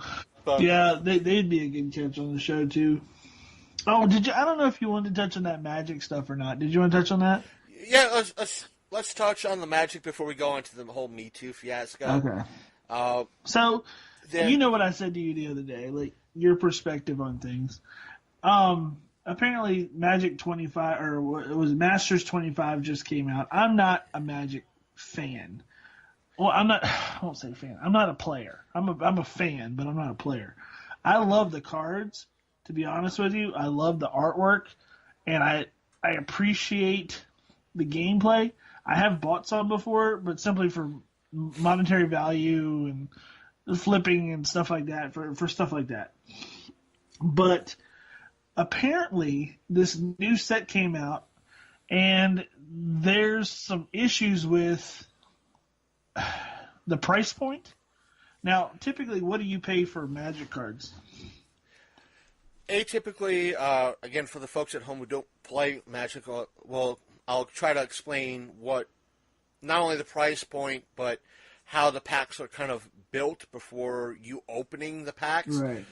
But the average, if you bought a sealed booster box, they cost about $85, $90, depending on where you get that particular box. Right. And you get about 13 to 15 cards per pack and maybe 25 to 30 packs per box. And which is, for the most part, worth it. You get about but if you picked up a pack individually, either at Walmart or Target, they're going to be about $3.50. I think when I looked at Walmart, the packs were about $4.18. Okay. But if you go to a hobby shop like the hobby shop or a card shop like here in Martinsburg, I don't know about the other shops, but the one here in Martinsburg, you buy three packs. Instead of it being $12 and change, it's $10. Okay. So this is for the atypical packs that the boosters that come out. So like about $3.30 or 3.25 something like that with Right. tax. So that's not bad. That's not bad at all. But these, I think, are what? They're 24 packs in the box and they're $10 a pack. Something like that, and I know it's like Walmart has. I know it's like $180 something a box on Blow. Yeah, it's. If I went to Amazon right now, let's see. Let's go to Amazon. Booster box. That's what I want. I chose the wrong one. Let's see. Like the current booster boxes on Amazon go for $87.95 plus shipping. The Masters 25 box, sealed booster box, is $179.94. Wow. And I think the prices are falling too. I know the prices on the individual cards are falling pretty hard. Because apparently there's a couple of issues with the value of the set, that you're basically spending $10 a pack or $179 a box, but you're not getting anywhere near that much money back in value, because apparently there's three, and you can help me with this. What's the big card in Magic? What's it called? Like called a, not a master. What's it called? I think they're called. Let me pull it out. Not Planeswalker, because that used to be. Yeah. The big bads are Planeswalkers. Okay. Well, they apparently there's pretty much 17 in the set that are supposed to be like the big bads, but sometimes they're the Planeswalkers, but they're stronger than average cards that might be in the set, or better than average cards that are in the set. Yeah, something like that. Anyway, at some point, there's only one that is like $100, and its price is falling pretty hard too. I think it's only at $75 now. When it came out, it was $100, and it was from the blue Jace or Jade or something. Anyway, this it was only one that had a return of like anywhere above $50. The next one down, it was like 70, and it's falling. They say it's like a $30 or $40 card now. So basically, your chances of getting your money back out of a box are nil. Now, according to a couple of websites that I was looking at, and I'll get to my whole point with this here in a second. It's somebody's claiming that the boxes are mappable. That's what I've heard, but it's kind of hard to actually map. Some people have said they've gotten the science down where they can map out that one, they can order a case of booster boxes. Right. That they are pretty much guaranteed, in essence, to have the whole set. Right. Or they'll have one particular box and that set have nothing but great cards. Right. Because what Wizards of the Coast does, which is the people that make Magic the Gathering, right. They have a machine set up that you're going to have when a pack is made, they know exactly what's in that pack. Right. And if a pack is supposed to get, the odds are for each the highest rare cards to the lowest, they have an odds, each one set up in a different machine that would make a pack. Right. That would, the computer would generate, this is what's going to go in this pack. That, all the way down the line, and feed that pack, sealed up, ship it out. And there's another randomizer which will make the box, make sure each box is completely different from the last. Right. And each case is different from the last. So, that's where a lot of this mapping and happens, where is pretty much pointless. Right. I've heard people say in years past you could map the boxes pretty simple, but now that the randomization's gotten so bad, it's kind of hard to map right. what's what and what you're getting. That, and I also heard that basically they neglected, because this set is supposed to be kind of like hitting on some of the top cards from some of the past years of the sets, and apparently instead of doing cards that people really liked and remembered, to make it fair, I think for when they do the breaks, or what do you call them, the drafts. When they do the drafts at the gaming stores, they made it so it was equal. In other words, they were taking cards that everybody loved and throwing them aside for cards that were less because they were in a different color set. So where some of the top cards would be like a blue colored set, they didn't want to have it too one-sided. So they were taking cards that were in a red colored set that weren't, that were okay, and putting them in there. And I don't understand all that for the most part, but what I do understand, and this is the point I'm getting to, is value. And I know that there seems to be, according to what I've been looking at online with this stuff, there seems to be a pretty hard leaning on value with Magic sets along with the players. How do I say this? Do Magic players really, and this is why I wanted you to have you in on this conversation, do Magic players put a value on their cards like baseball cards, or are they more about playability? A lot of the folks that I play with, it's more about the playability, okay. That takes more of a forefront than value. Okay. Where I think are there collectors though? I mean, is there? I'm sure there is, but there are a few that would have told me, and there's been a few friends of mine that have told me, if you don't like that card, flip it now here at the store. That way you're able to. Here's the thing: a lot of the current players that play either as a hobby or competitively, or as just for shits and giggles, which is like most of the people that play, and kind of like I do, I'd rather build a better deck. The people I play with have been doing it for years. Their decks are so I won't say overpowered, but they've built their decks so well and so hard that they're tough to beat. Right. Because they know the cards, they know which ones mix and match well, which colors mix and match well, and they've built them that well. Right. And here it is, in essence, a noob who has a basic understanding and has a somewhat quasi-decent deck that I could stand toe-to-toe with them individually. I might not come out ahead, but they're going to know that they're in a fight. Right. But they're going to just easily win. Right.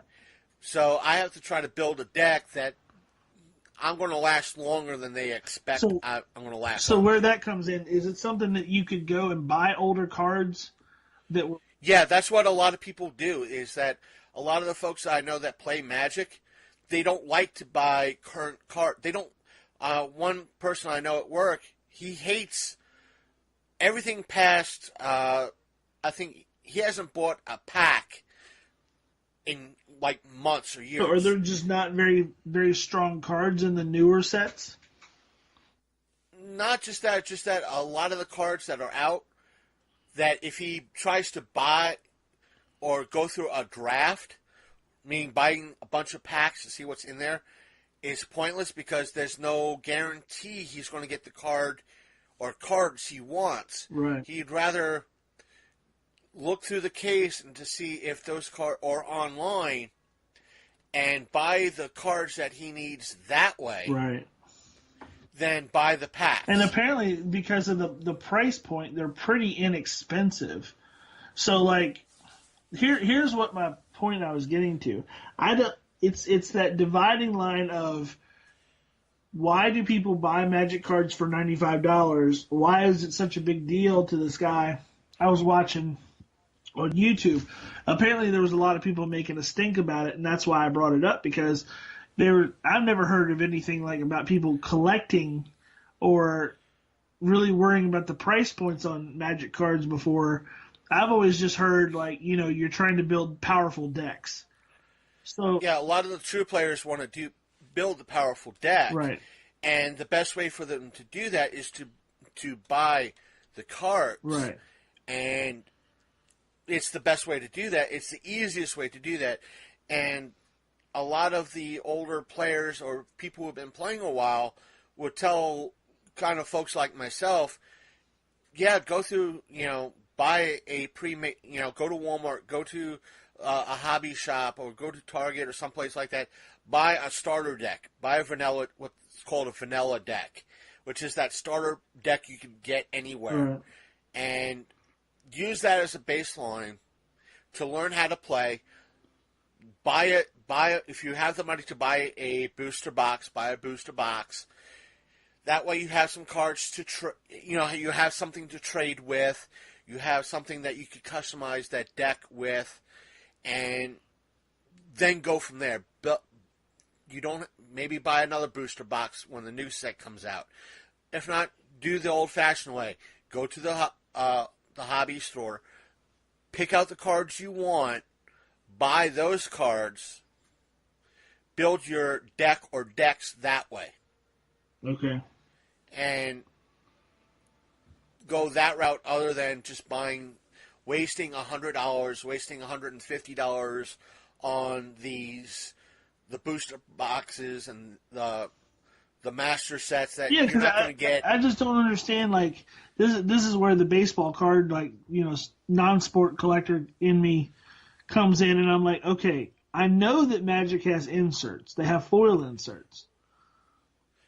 Do the foils play different than the regular cards do? No. So they're simply for collector value. Right. Okay. I'm sure there's some people that like baseball cards or football sports cards. They buy them for the collectability and possibly the value. Right, absolutely. But you have a lot of people that want the cards that are powerful cards, and I'm sure there are a lot of powerful cards or useful cards that are under $10, meaning $1 to $10, Right. or maybe $20 that are powerful or would make your deck a person's deck even stronger. Right. Yet there are cards that are probably $50, $60, $80 that are completely worthless in a deck, Right. Yeah. or don't add anything to the deck whatsoever. That's where I'm getting at, because with the foil cards, okay, that's a collector aspect. So the baseball card collector in me can think of like 100 different ways if they wanted to have a better set to do it. Like, put different, like, serial numbered cards, autograph cards, like from artists. They could do like cards that were tournament played cards. Something that like somebody won a tournament with. You could do all kinds of cool stuff with Magic if you had a big collector aspect of it. And this is where it's kind of weirding me out, as the guy was talking about, like, okay, a lot of the newer cards, if you set them up, they're curved, like they're not straight, and it's affecting their collectability. And like, I was like, okay, so in other words, I'm guessing there's like a split community as far as like collectability. Like, there's some I think there's more of a split than a lot of people would want to admit in the Magic community. Okay. Because you have a lot of people that are sick and tired of what Magic let me stand corrected, what Wizards of the Coast is doing, because I heard a lot about that too. It's not because of the fact that there's a set every year. There's if not 2, 3, 4 sets put out every year. Right. Every year. I hate to tell you how sports cards are. It's even worse. And the players are sick and tired of these sets, because some of the sets are supposed to have a kind of a storyline behind them. Right. And either Wizards is not putting the story. Some of the players like the fact that there's a storyline behind the cards. Right. There's no storyline. It's just mishmash. So they get sick of that. Okay. Because I always thought they were themed. Like, the one that I started buying because I thought they were cool, I liked the artwork, was a set called Innistrad. Yeah. And I was like, that was the one that came out. Vampires and werewolves and like all kinds of mystic cool stuff. I thought it was a really neat set. And I bought a lot of them. Just because I like the artwork. And yeah, I was flipping some of the higher valued cards, like some of the rares, just for, to fuck around with. But to me, it made sense. So I see, what's the set that I saw today? It's like, begins with an I. Iskar, or some, you have Iskar, or return to, then you have return to Iskar, or whatever the heck it is. But the thing is, and then there was one that you have Amonkhet. Yeah, that was the one before that, and you have a couple others before that. The thing is, what happens is, if you have a new player, like let's take me for example. Okay. I came in roughly when Androch was at its peak, which was 2016 when we went to Baltimore Comic Con, and we got those dig boxes, which was decent. That's when that set was still out and hitting its peak. And what I found kind of annoying was,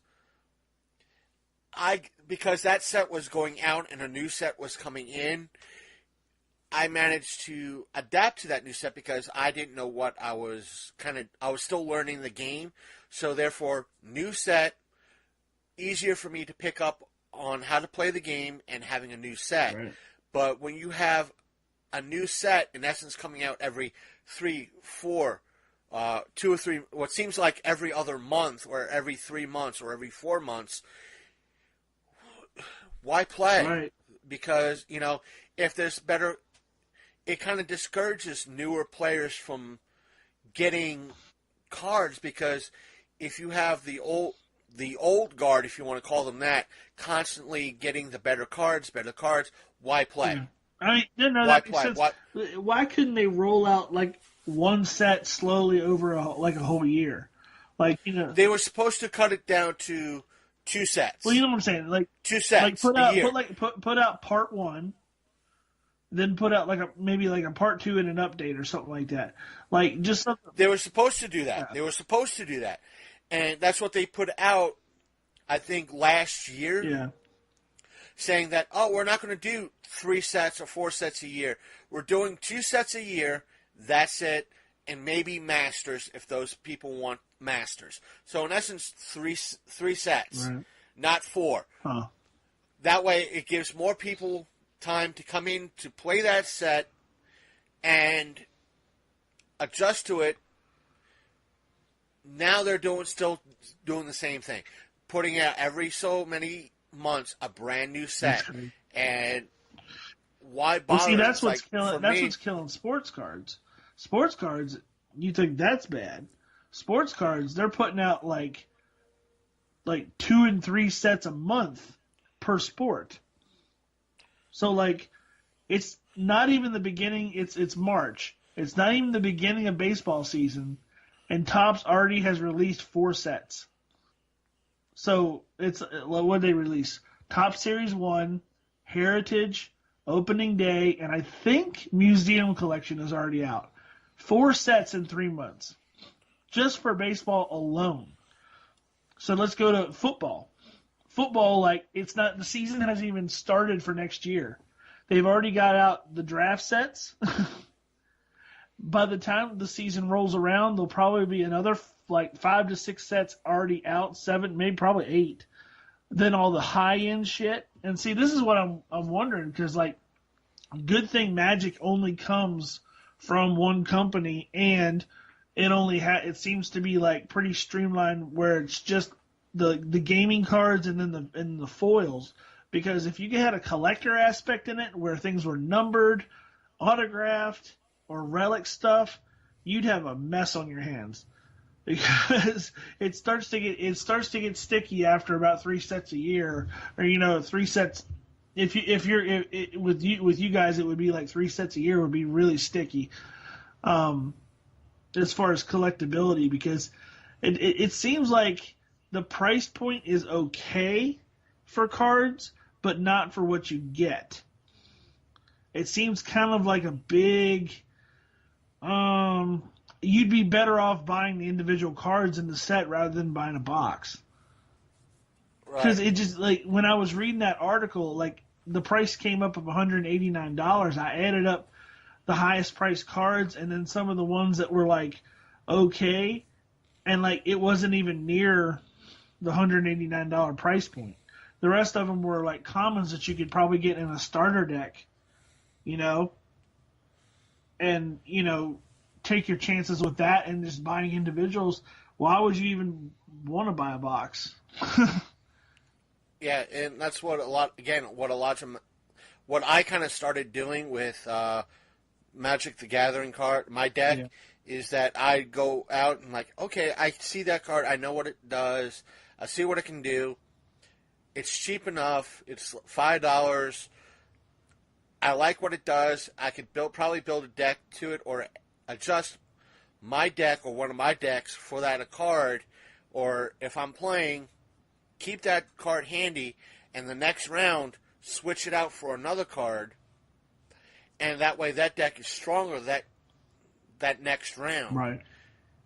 And that's why I have a bunch of cards that are like that. And yet I have friends that, by chance, if I needed a fuck you deck, they have a fuck you deck. Right.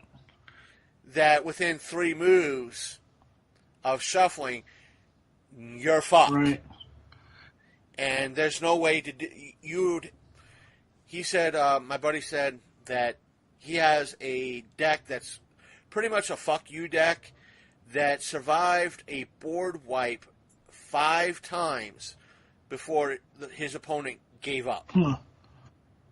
Which means he was able to create tokens after tokens after tokens that his opponent pulled out a board wipe, cleared him out, and within 2 or 3 other turns had enough tokens that he would have wiped out his opponent again.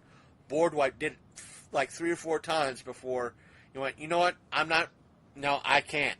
Yeah. You know, it's, yeah, you have cards that are like that. There's, you know, fuck you. It's either you wipe this card out off the map now, or else I'm going to wipe you out in 2 turns. Yeah. See, and sometimes it's fun and it's challenging when you have an opponent like that. That's why it's fun to play with friends. Oh, yeah. That when you have somebody like that that does that, it makes you want to play better, or find a way to defeat that opponent that way. Now, see, this is what another thing it brings up. I was thinking about, like, so I also see a lot of the guys online. If you type in Magic the Gathering or MTG on YouTube, you're going to find a lot of this stuff too.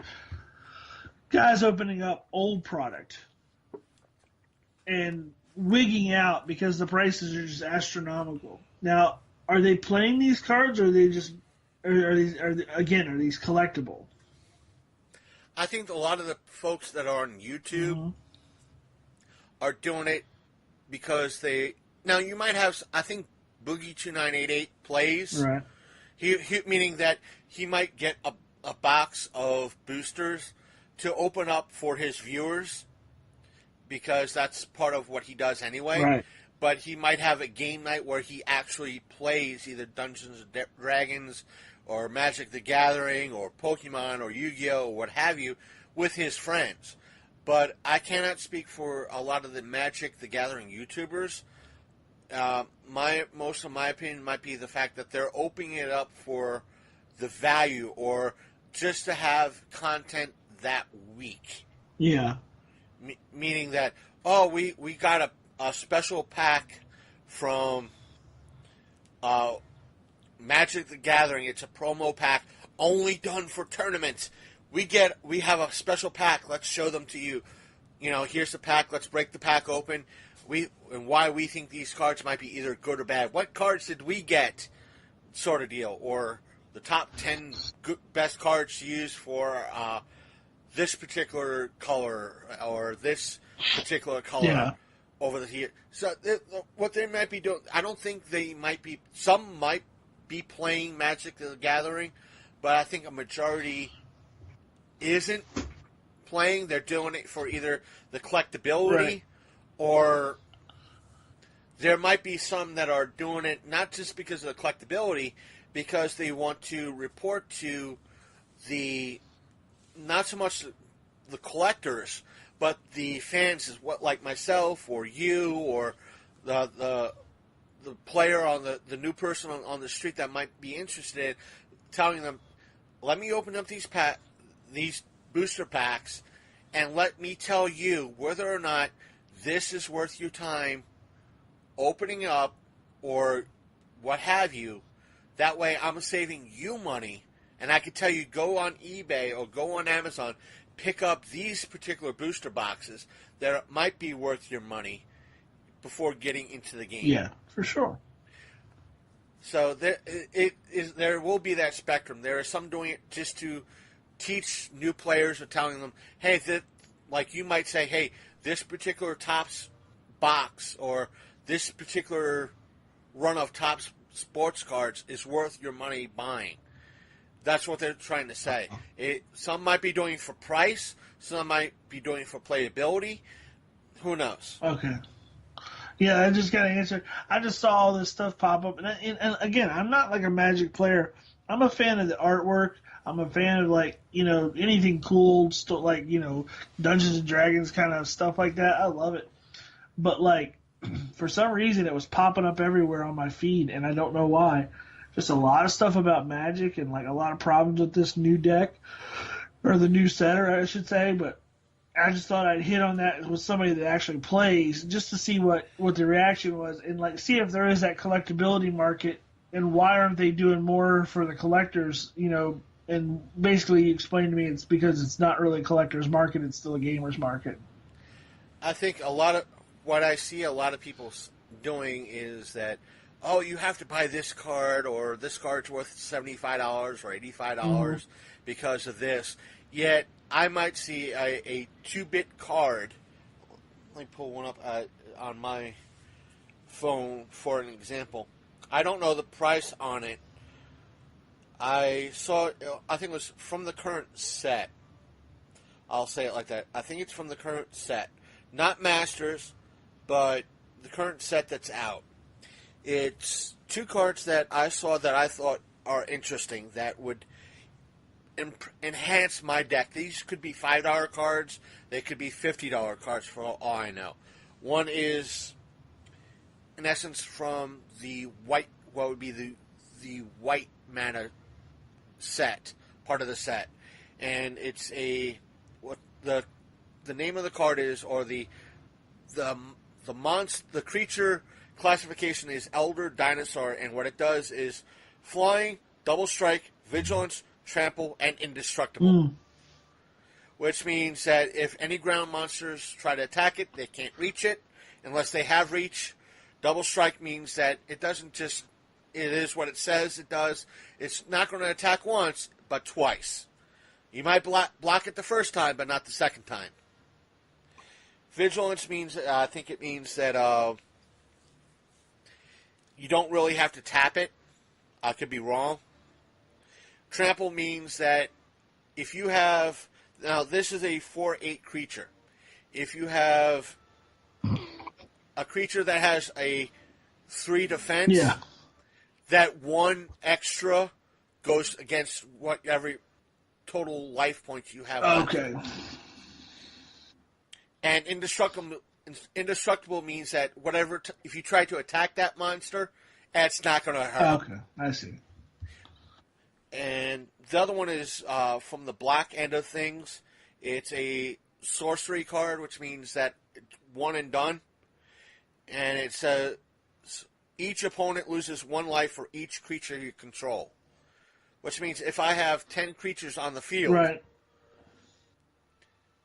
each opponent, if I'm playing 3 people, each one of those 3 people are going to lose 10 life points.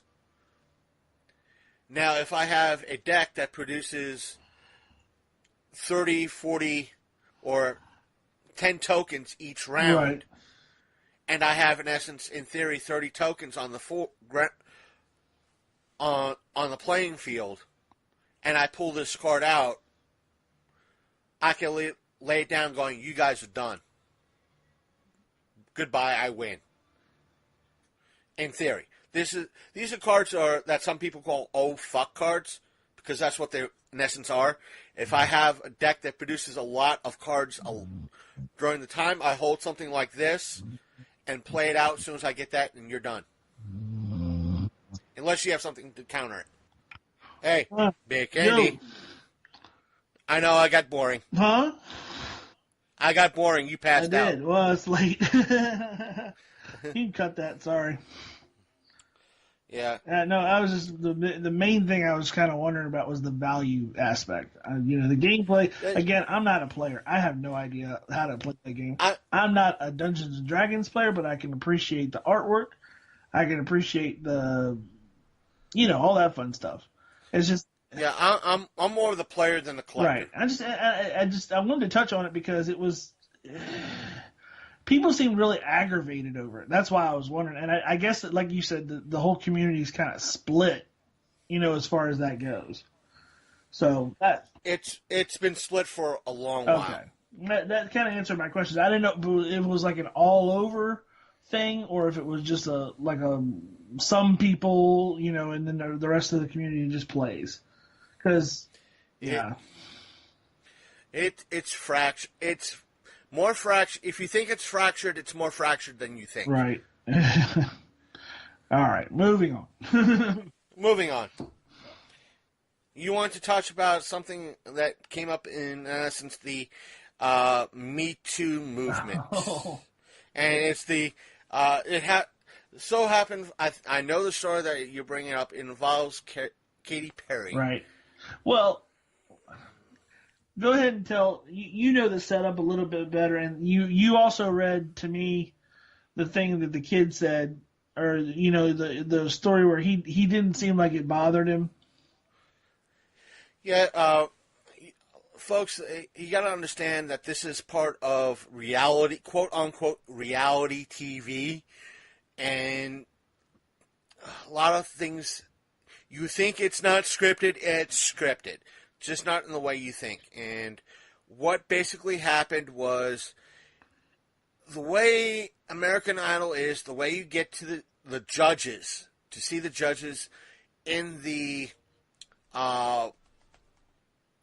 initial phase of things, the golden ticket phase, is that you have to be interesting, Right.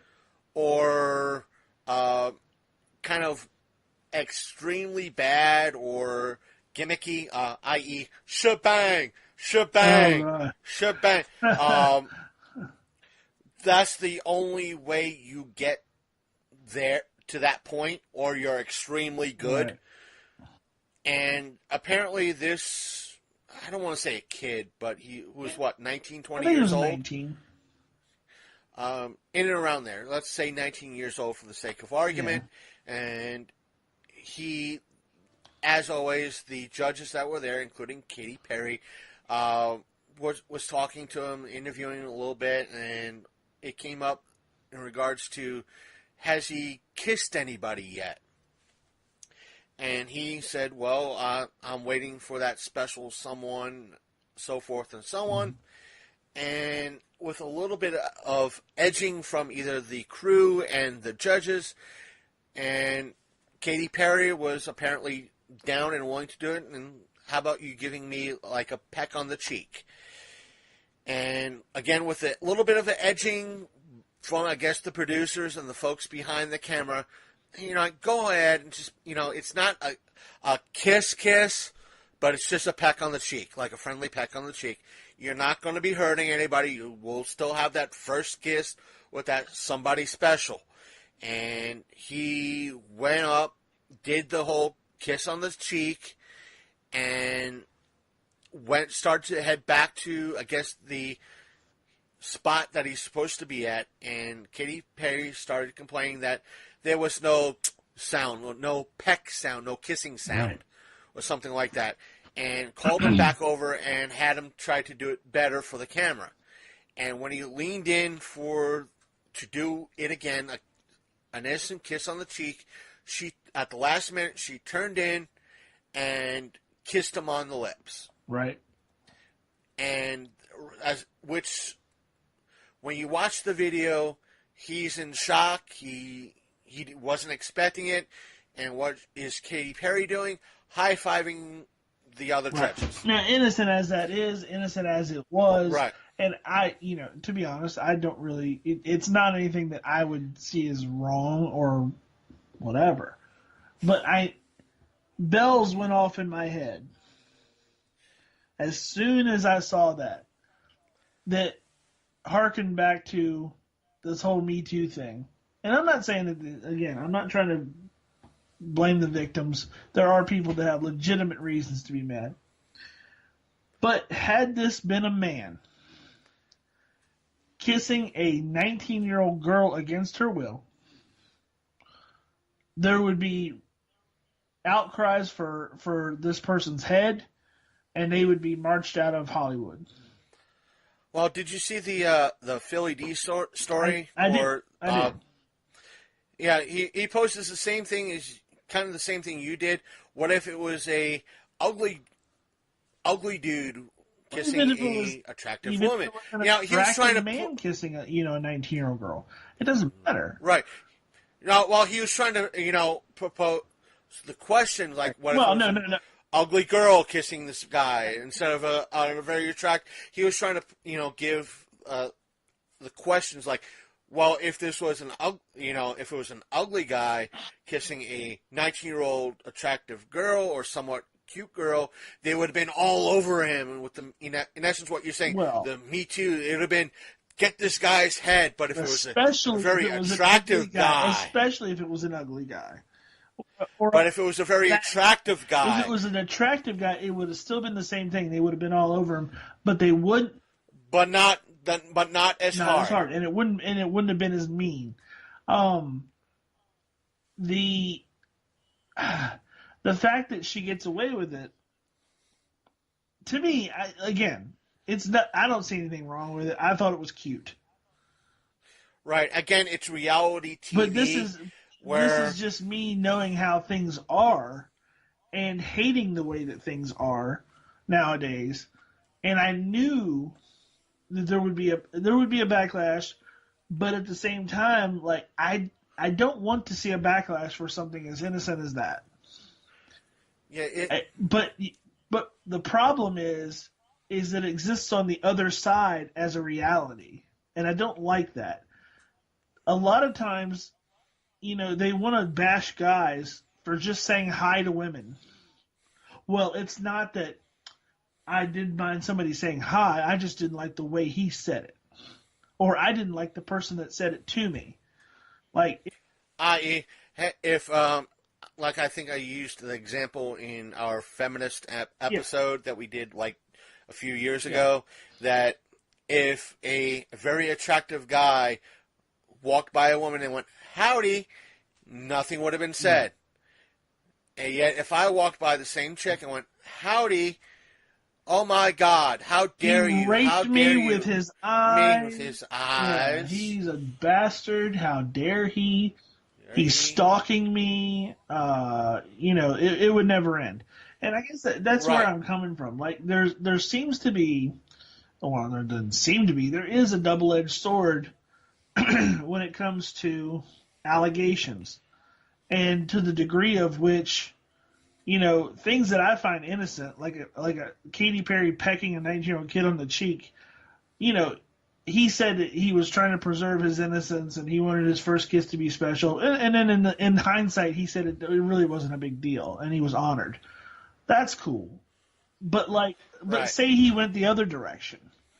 Say he did want to preserve his innocence and that he really didn't like the fact that she did that. What would people say? Oh, he's a pussy. Fuck him. He can eat shit. They would dismiss him. Where if it was a woman, there'd be torches. Right. They would be throwing Katy Perry or the male equivalent out of Hollywood on a rail. And I don't want there to be that double standard. I want it to all be cute and innocent. Like, if a guy would have done that, she got her first kiss. It's not like a big deal to where it's like, if a guy says hi to a girl, or if certain innocent things that are not going to scar you for life, that are not going to impact you negatively down the road. Things that that are, I want to see rapists go to jail. I want to see sex offenders go to jail. I want to see people that violate women go to jail. I don't like any of those things. But what I don't like is people going crazy over little innocent acts. And I knew that people were going to say something. And I was just like, here it comes. And lo and behold, some people did. Some people went absolutely crazy. Some people were like, she should be in jail. And I'm just like, no, she should not be in jail. But I see the point. You know what I'm saying? It was a reaction to the Me Too movement. It was a reaction to all the stuff that men have been going through since, all of that started. And I get it. I totally get it. I don't like the way a lot of women are treated in media or, in the back scenes in Hollywood and all that stuff. I get that stuff. It's just, there's got to be a balance, and there's got to be justice, and there's got to be truth. And that's right. The whole thing with it all is some of it just seems insincere and a reason to hate men, and, a reason to put down ugly men, at the same time, a reason to double down on somebody that, that can't help it themselves. You know what I'm saying? And the crazy thing is, to use a past example, as much as I don't like bringing up my Stinky Blinky, if you will, because I know only you would get that reference. Right. But my own she bitch story. I don't want to put her in that light either because I tried to at least be respectful and honorable. That I do say she had honestly had PTSD. And the thing is, my mom had PTSD. And what does the stupid thing my mom do? Goes after a person with PTSD. Right. Because there was that incident where we were doing the Walk for Life thing down by you one year. And my mom, in essence, threw a hissy fit because I was going down to a charity event with you because I think at that time we wanted to do we're thinking about doing a rockin' yard sale type of thing or a punk yard sale type of thing. And my mom thought, oh, we're going to be promoting this event. No, it's a charity event. And she pretty much barged into my ex's room accusing her that she knew that I was going to be doing this and how dare, in essence, triggering an anxiety attack on her and a PTSD attack on her, all the while this is coming from being caused by a PTSD victim herself. Right. And I think, a lot of people don't understand this. They trigger other people that they fail to realize if it happened to them, it would be triggering to them. Means like, well, we got to attack, well, why are you attacking men that might have the same anxiety issues that you would have yourself? Right. And we brought up this aspect before. And when I hear these reports, I have anxiety. It's like, why do I want to talk to... I like women, I want to talk to women, but why do I want to talk to women when all this bullshit is happening? It's very hard. It makes it insanely impossible to go out and meet anybody because you don't know what they're going to say. It's like it's hard enough to go out. I'll be honest with you. I would hate to be single right now. I would absolutely hate to be single right now because I wouldn't know what to do with myself. Like you can't say anything to anybody anymore without it being misconstrued. Right, but the thing is, it's the lines have been blurred so badly by people overreacting to simple situations. Right, and the thing is, there have been times where you drop me off is a pizza place in town, and I've noticed one particular person that I don't think she's worked there anymore, but since I started going there regularly, I've noticed that she lost a lot of weight. Right. And I haven't seen her in a while. And when I walked in to get whatever it was that time, it might have been pizza, it might have been cheese fries, whatever. And I noticed her behind the counter again. I went, hey, you're back. And if you don't mind me asking, did you lose a couple of pounds? Because she looked, thinner. Right. And I haven't seen her in a couple of weeks. And she said, yes, I lost. Well, it looks great on you if you keep up the good work. It's like, I gave her, I paid her a compliment in a way that didn't want her to be offended. Right. And it's kind of hard to do because you don't know where they're going to go. A lot of people will go with this. Because you have the people like, how dare you say I lost weight? Rubble. Like, wait a minute, I haven't seen you in 3 weeks. Did you lose weight? I'm trying to be kind here. And that's what happens to a lot of people, and it's just that overreaction. Right.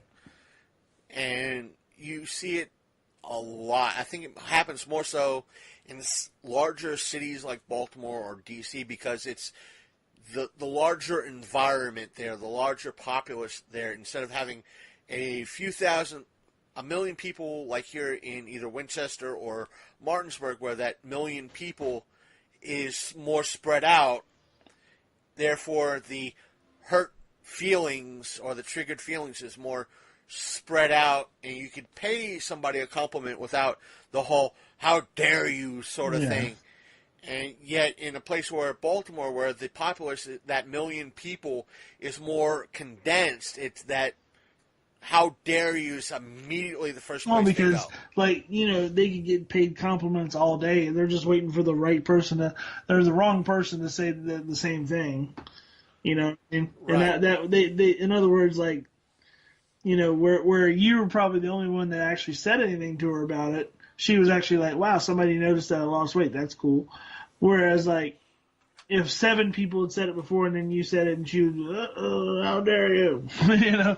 But I don't know. It is little things like that that, like you say, trigger people and it's just so stupid because it's you can't say anything anymore without making somebody upset. And it's just I wouldn't know where to go. I wouldn't know what to say. I wouldn't know what to do with myself because And depending on my mood that day, I'll probably lace it right back as into it it. is, I just keep to myself. Like when Right. I'm in public, I usually don't say anything to anybody because 9 times out of 10, I'm going to say something that's going to offend somebody just because I know how I am. And Right. I'm just the way I am. I'm old school. Like I say things that come to my mind. I say things that, like, you know, maybe unpopular. I say things that are like edgy. I don't, and it does. It's because I grew up in a time where you could do that. You had the freedom to say what you wanted to say. You, had, Right. you know, and that's, I guess it's, I don't know. That's where it comes in with, like, you know, Katy Perry doing what she did. Like, you know, she's got to know that it was weird too, in a way. You know, I don't know what made her think that, but she's kind of a confused individual anyway. Like, I've seen her say some pretty off the wall shit lately. You know, like she's really trying to be an ally with the trans community, and she's really trying to be like more like, I don't know, like woke like everybody else Right. to seem that way on the surface. But I think there's some qualities about her that, like, she's had some questionable songs in the back in the day. Like, she had a song about what was it, about a guy that, like, didn't, like, he acted gay, and he didn't even know, and he didn't even like boys. Yeah, I don't know if you've ever heard the song. It's like she said, "You're so gay." I think that was a song. Oh, for like one of her first records. I think I remember it. Like, you're so gay and you don't even like boys. She was talking about a guy that acts effeminate or is like kind of like, you know, acts a certain way. I don't think she could get away with that song now. I think if she came out with that song now, she'd be crucified. Right. It's just weird, but um, as much as we could dive down Yeah, in this rabbit hole a let's little not. bit more, I want to jump into something a little bit more happier, a little bit Lighter. more lighter, or kind of end everything on a lighter note, if you don't mind that. I do. It's just that, I want to end it dark and awful. in that case, let's go down that rabbit hole. But I prefer something a little bit lighter. It's come out that for those of you, I don't know if you know who Aaron Paul is. Aaron Paul. Breaking Bad. Oh yeah. I don't know why. I don't know why I drew a blank on him. Betch. Bitch. Again, Aaron Paul's mostly known for. He's done other stuff, but he's mostly known from Breaking Bad. And here's the lighter note. And he said that he had an incident with Rihanna, the rap artist, the musician Rihanna. And basically, what happened was that he was out.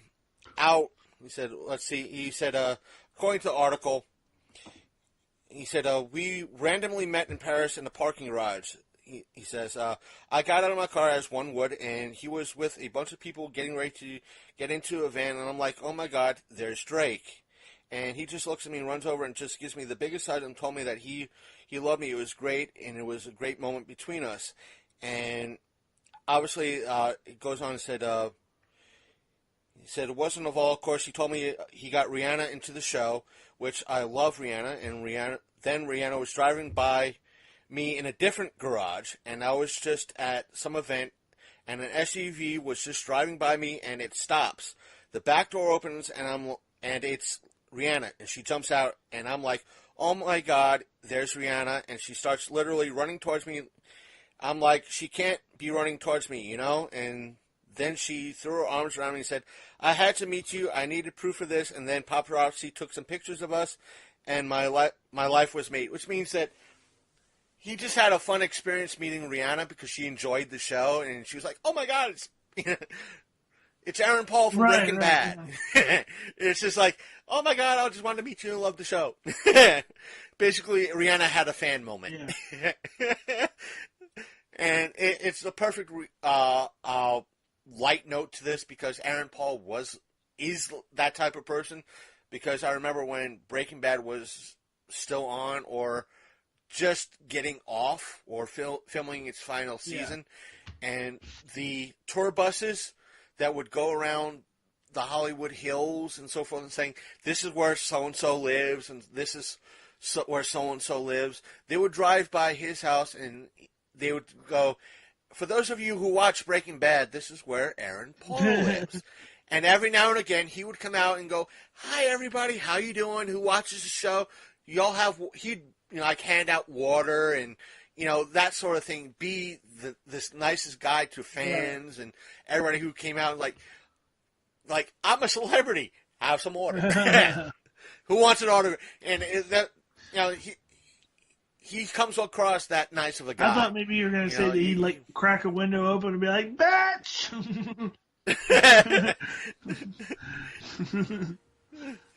That was probably the caption of some of the photos. It's Rihanna, bitch. Oh, did you ever see the pawn shop bit with him and what's his name from Breaking Bad? No. Basically, it was him, the person who plays Heisenberg, and the chick from Seinfeld.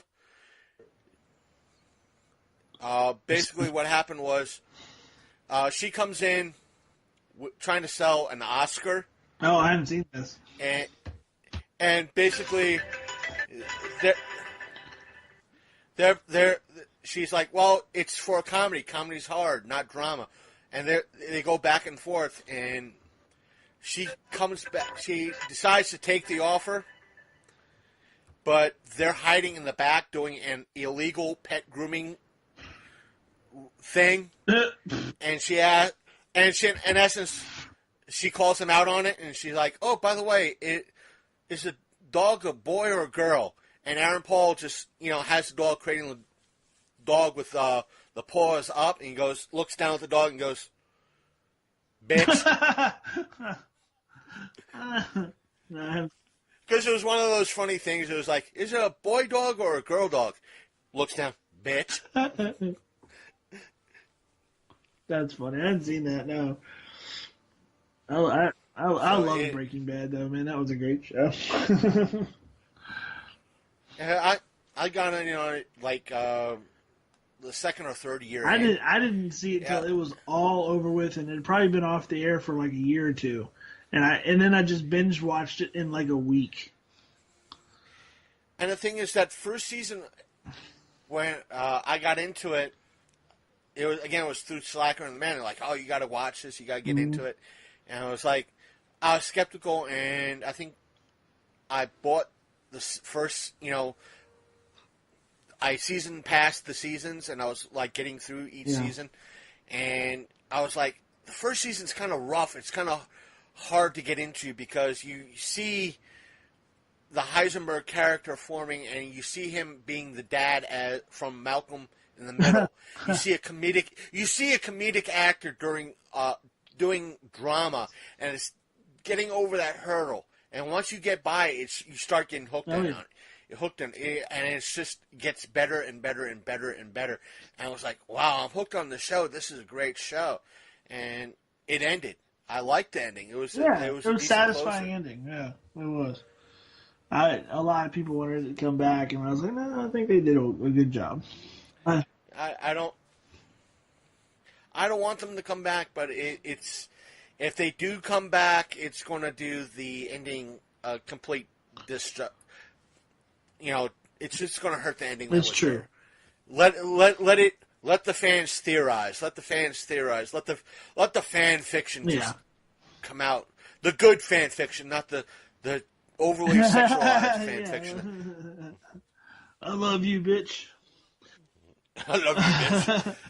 as he pets the dog. Oh, no. Oh. So, Too many entendres. Too many entendres. so movies upcoming. We got a lot of crap coming out here soon. So next week, are you going to go see Pacific Rim? I'll probably do a twofer next week somehow. With meaning, I want to watch Tomb Raider and I want to watch Pacific Rim. Tomb Raider sounds like it might be okay too. It came out this week, right? Right. I might actually see it tomorrow, so that way I could see Pacific Rim next week. So I don't have to overdo it. That's true. And then let's see. I know the new Super Troopers. Is it coming to theaters or is it coming to Netflix or something? I think theaters because it's coming. I've seen posters for it in theaters, and it's coming out 4/20. Well, I looked. I April looked 20th. at all the 420 dates, and I don't see it anywhere in Winchester. So I'm guessing it may be like a regional issue thing or something. I don't know. I don't know either. But the thing is, I've seen movies that should be out in Regal in town, but they're out in like Berkeley Right. Theater. Well, like right now, they're not playing. What's that movie? The Bruce Willis one. Oh, Yeah, Death it's Wish? not playing at Alamo. It's only playing. It's only playing at the AMC theater. So, go figure. And not to mention, in 2 weeks, Is it is Ready Player One? Ready Player One, which I've been hearing mixed reviews already coming out. Some people are saying it's mediocre, and some people are saying it's awesome. So I don't know. I have a feeling it's just going to be heavily on nostalgia and not a lot of story. Right. It's going to be a lot of people are going to probably be seeing it more than once because there's going to be a lot of Easter eggs in it, and that's where a lot of people are going to be spending multiple. Just the fact that we're going to get a modern look at the Akira motorcycle, the Kaneda motorcycle, and the Back to the Future DeLorean in CGI. I'm pretty happy about myself. Plus the Iron Giant robot. We're gonna get like a nice crystal clear, updated version of that. And Big Candy, stall for a minute. Stalling. Oh, did you want me to keep talking? Oh shit! Oh, you put me on the spot, folks. But yeah, we get modern versions of a lot of stuff in CGI that previously we wouldn't have got before. So that's pretty cool. I'm ready for Ready Player One. I think it's going to be a excellent experience. I don't know. He said 2 weeks, I'm guessing, so I'll probably be saving up to see that. And then there's what else is coming out here soon? Avengers will be out early now, but we'll talk about that when he comes back. There's some other stuff coming out here soon too. I know Jessica Jones just started on Netflix. Started watching that the other night. So good so far. Only got two episodes in on that. Oh, geez, I just saw something the other day. Something the other day that's coming out this year. And I can't remember what it was. That's going to eat me up. I know later this year's... man, where'd he go? He left. He left me here to talk to you all alone. I'm doing my best to stall, but it's not working. Help! Yeah. You made it back! Yay! Yay! Folks, this is what happens when you have too much green milk. You're peeing green milk? It didn't come out green, but okay. but I'll trim if I have to. So, folks, if you hear a click, it's due to green milk. Blame Mark Hamill. No. Blame Luke Skywalker. Oh, God. There you go. He had the blue milk. No. Blame Last Jedi. Oh, yeah. I blame Last Jedi for everything. Okay. One last final note, did you hear about Marvel Infinity War? No. Don't worry, it's bad. It's kind of good. The pre-sale tickets in 6 hours beat out Black Panther's pre-sale Oh Lord, tickets. that's a little crazy. What that means in what would actually happen that first weekend or overall, I don't know. So we'll see when it comes out end of April. Well, I think with the release of that third trailer that they just put out, I think that's people are getting pretty stoked about that. People that I would expect to get stoked about a Marvel movie were getting pretty stoked about that. That's them, and you'll probably, as the date gets closer, you'll probably start hearing a lot of DC fanboys going, "Oh my God, it's a Marvel movie." What do you think about that movie Rampage based on the video game? What do you think about that? Is it going to be a piece of crap? It's going to be probably a piece of crap. Yeah, what's going to happen? Am I going to probably see it? Yes, I'm going to probably see it. Why? Because I do this for you guys. You will suffer through. I will suffer through a lot of shit for all of you. And I'll pay my fair $5 for all of you. So. Yeah, I just... And the thing... I don't know. I wanna love it. I really do. I want to say that's awesome that I can't believe it that they made a movie of one of my favorite old video games. But wow, wow, it looks like a stinker. It just does. And the thing is, I'll try to find where I think I know where my satchel is. I'll bring my satchel with me to the laundromat tomorrow. Give it a nice good washing. That way, on Sunday, I could load it up with flyers, walk up to the home show, work the home show with flyers by putting some out and probably talking to a few people and watching Pacific Rim, if not on Saturday, and talk about it that Saturday or that episode, or watch it on Sunday. Well, depending on what happens on Saturday in regards to an episode, depends on a few factors I'm not going to get into here. But depending on how things fall, I have a plan, folks. I have a plan. There will be a plan. There will be a show next week. There will be trust me on that. What it's going to be about, I do not know, like all weeks. I will say this. As of next week, whatever the show that we record, whether it be a creepypasta, movie reviews, or... You do know that we have to schedule a WrestleMania special episode. Right, that's April. Yeah, April 7th? Something. It's got to come out the week before, though. So... Yeah. Either way... I'm talking about next week. Either way, whatever happens next week that I put out for that Monday, which will be March 26th, you might be hearing me. It might be a rant episode about what I don't know, or more than likely, it might be pertaining to a few rants and raves and me celebrating either before or after the episode, because next week, folks, 1 year without me posting an Electric Eye episode. 1 year straight. Wow. Dear God, my brain hurts. My brain hurt. Which means, for those of you who have been listening constantly for the past year and a half, or I should say the past 2.5 years. Oh my God, have we been doing this for 2.5 years?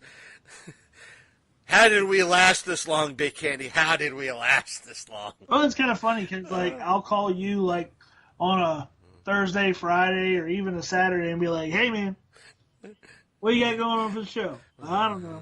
I got some stuff. Let's go. And, sure as shit, we got 3 hours worth of show. The past 2 weeks, I wouldn't call them freaks, or the guests we had on freaks, but it was one of those things that, hey, right, exactly. Nick Hunt wants to be on the show. You want in? Okay. Here we're going to be talking about wrestling. Cool beans. Hey, Dobbs is going to be on. You want to talk to Dobbs about a lot of wild and crazy shit? Maybe. turns out there was a lot of wild and crazy shit. Like cream corn, Don Knotts' taint. Oh my god. But Oh, no. buttered popcorn and popcorn butter and oh, you guys missed one hell of a after show. What the hell? That might be a show in and upon itself. Heck, I don't know what to put out this week. I don't want to put out an Electric Eye episode. You know what? I'm putting out an after show. What do I use? I'm going to use the one with Dobbs in it. Clip, post, watch the emails rolling. What the hell was that? It was nothing but sexual innuendos for about an hour. Exactly. Yeah, your point. Yeah, wait.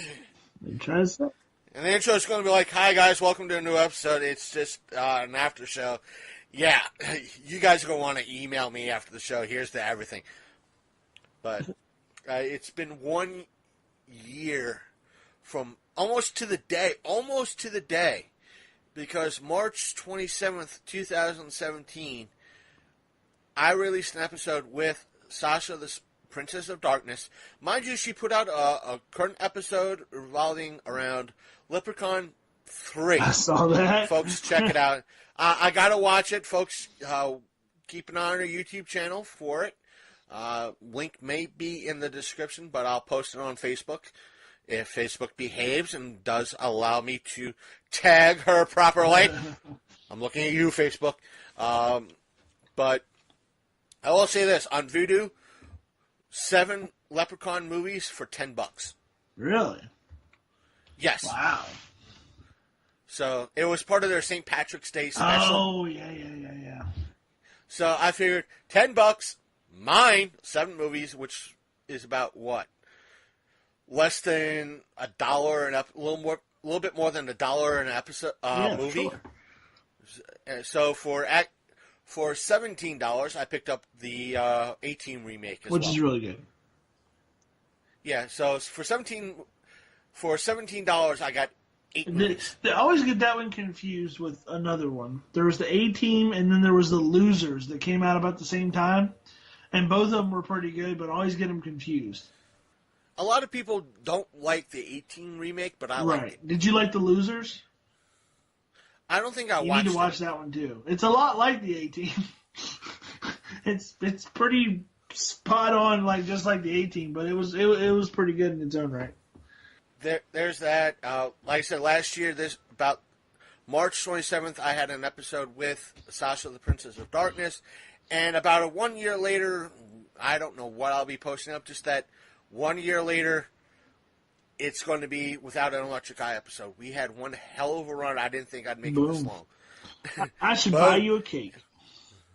No, don't buy me a cake. Don't buy a fat boy a cake. You're just enabling him. Right.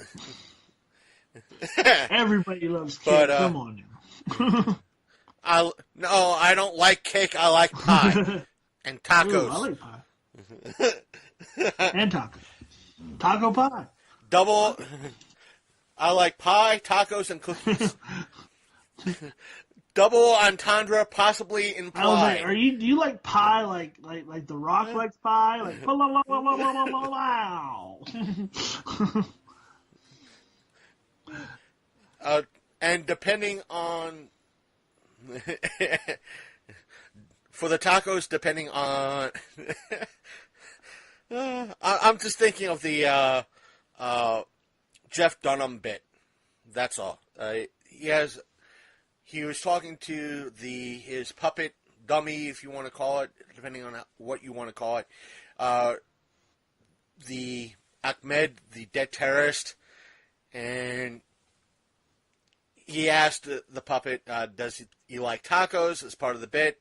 And Ahmed goes, is the entendre implied or not? Well, let's do one, then the other. He said, well, if it's not implied, then I like the hard tacos. If it's implied, then soft tacos.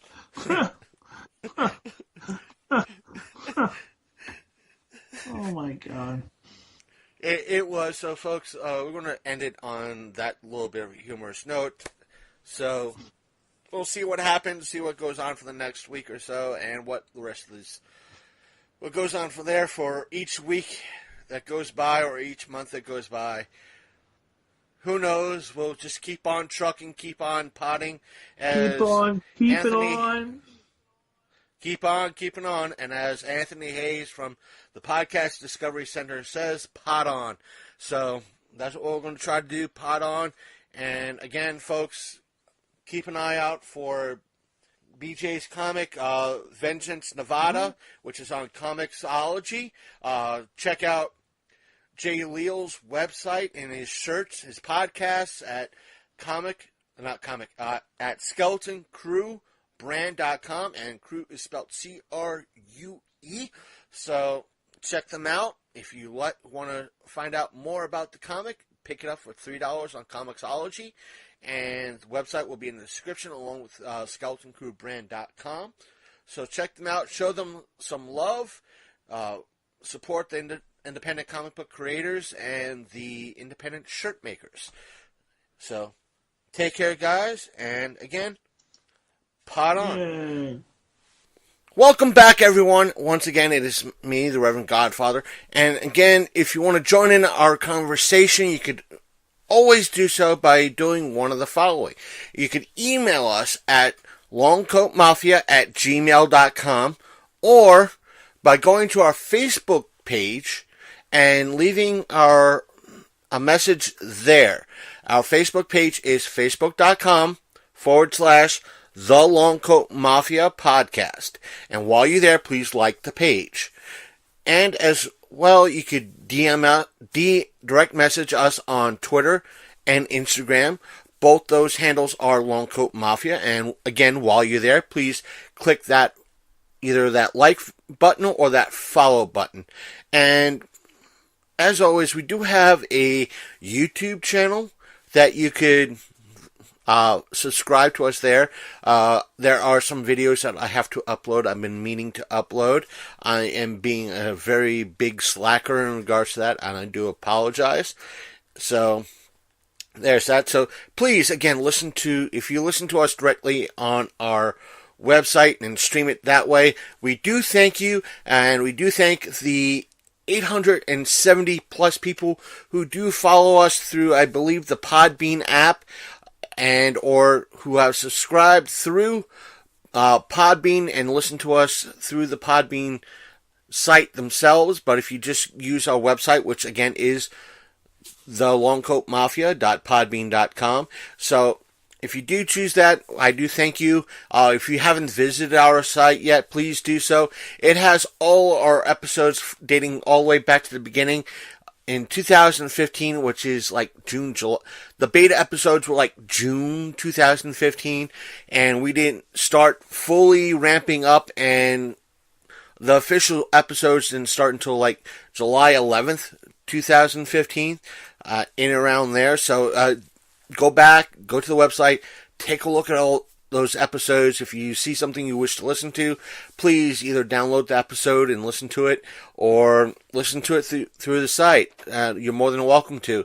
Plus, we are on, again, iTunes/Apple Podcasts, Google Play Music, Spotify, the Podbean app, which you can install on Alexa and have her play all our episodes through the Podbean app, Stitcher Radio, and I think there's many other podcasting apps that we are available on. So there's that. I do thank you for listening. For those of you who follow and listen, or just follow us, I do thank you. So that's it for this episode. Please stay tuned for next week. I don't know what's going on for next week. It could be something completely random and completely new. So thank you for enjoying us this far, and again, see you next week. See you next time on the Long Coat Mafia.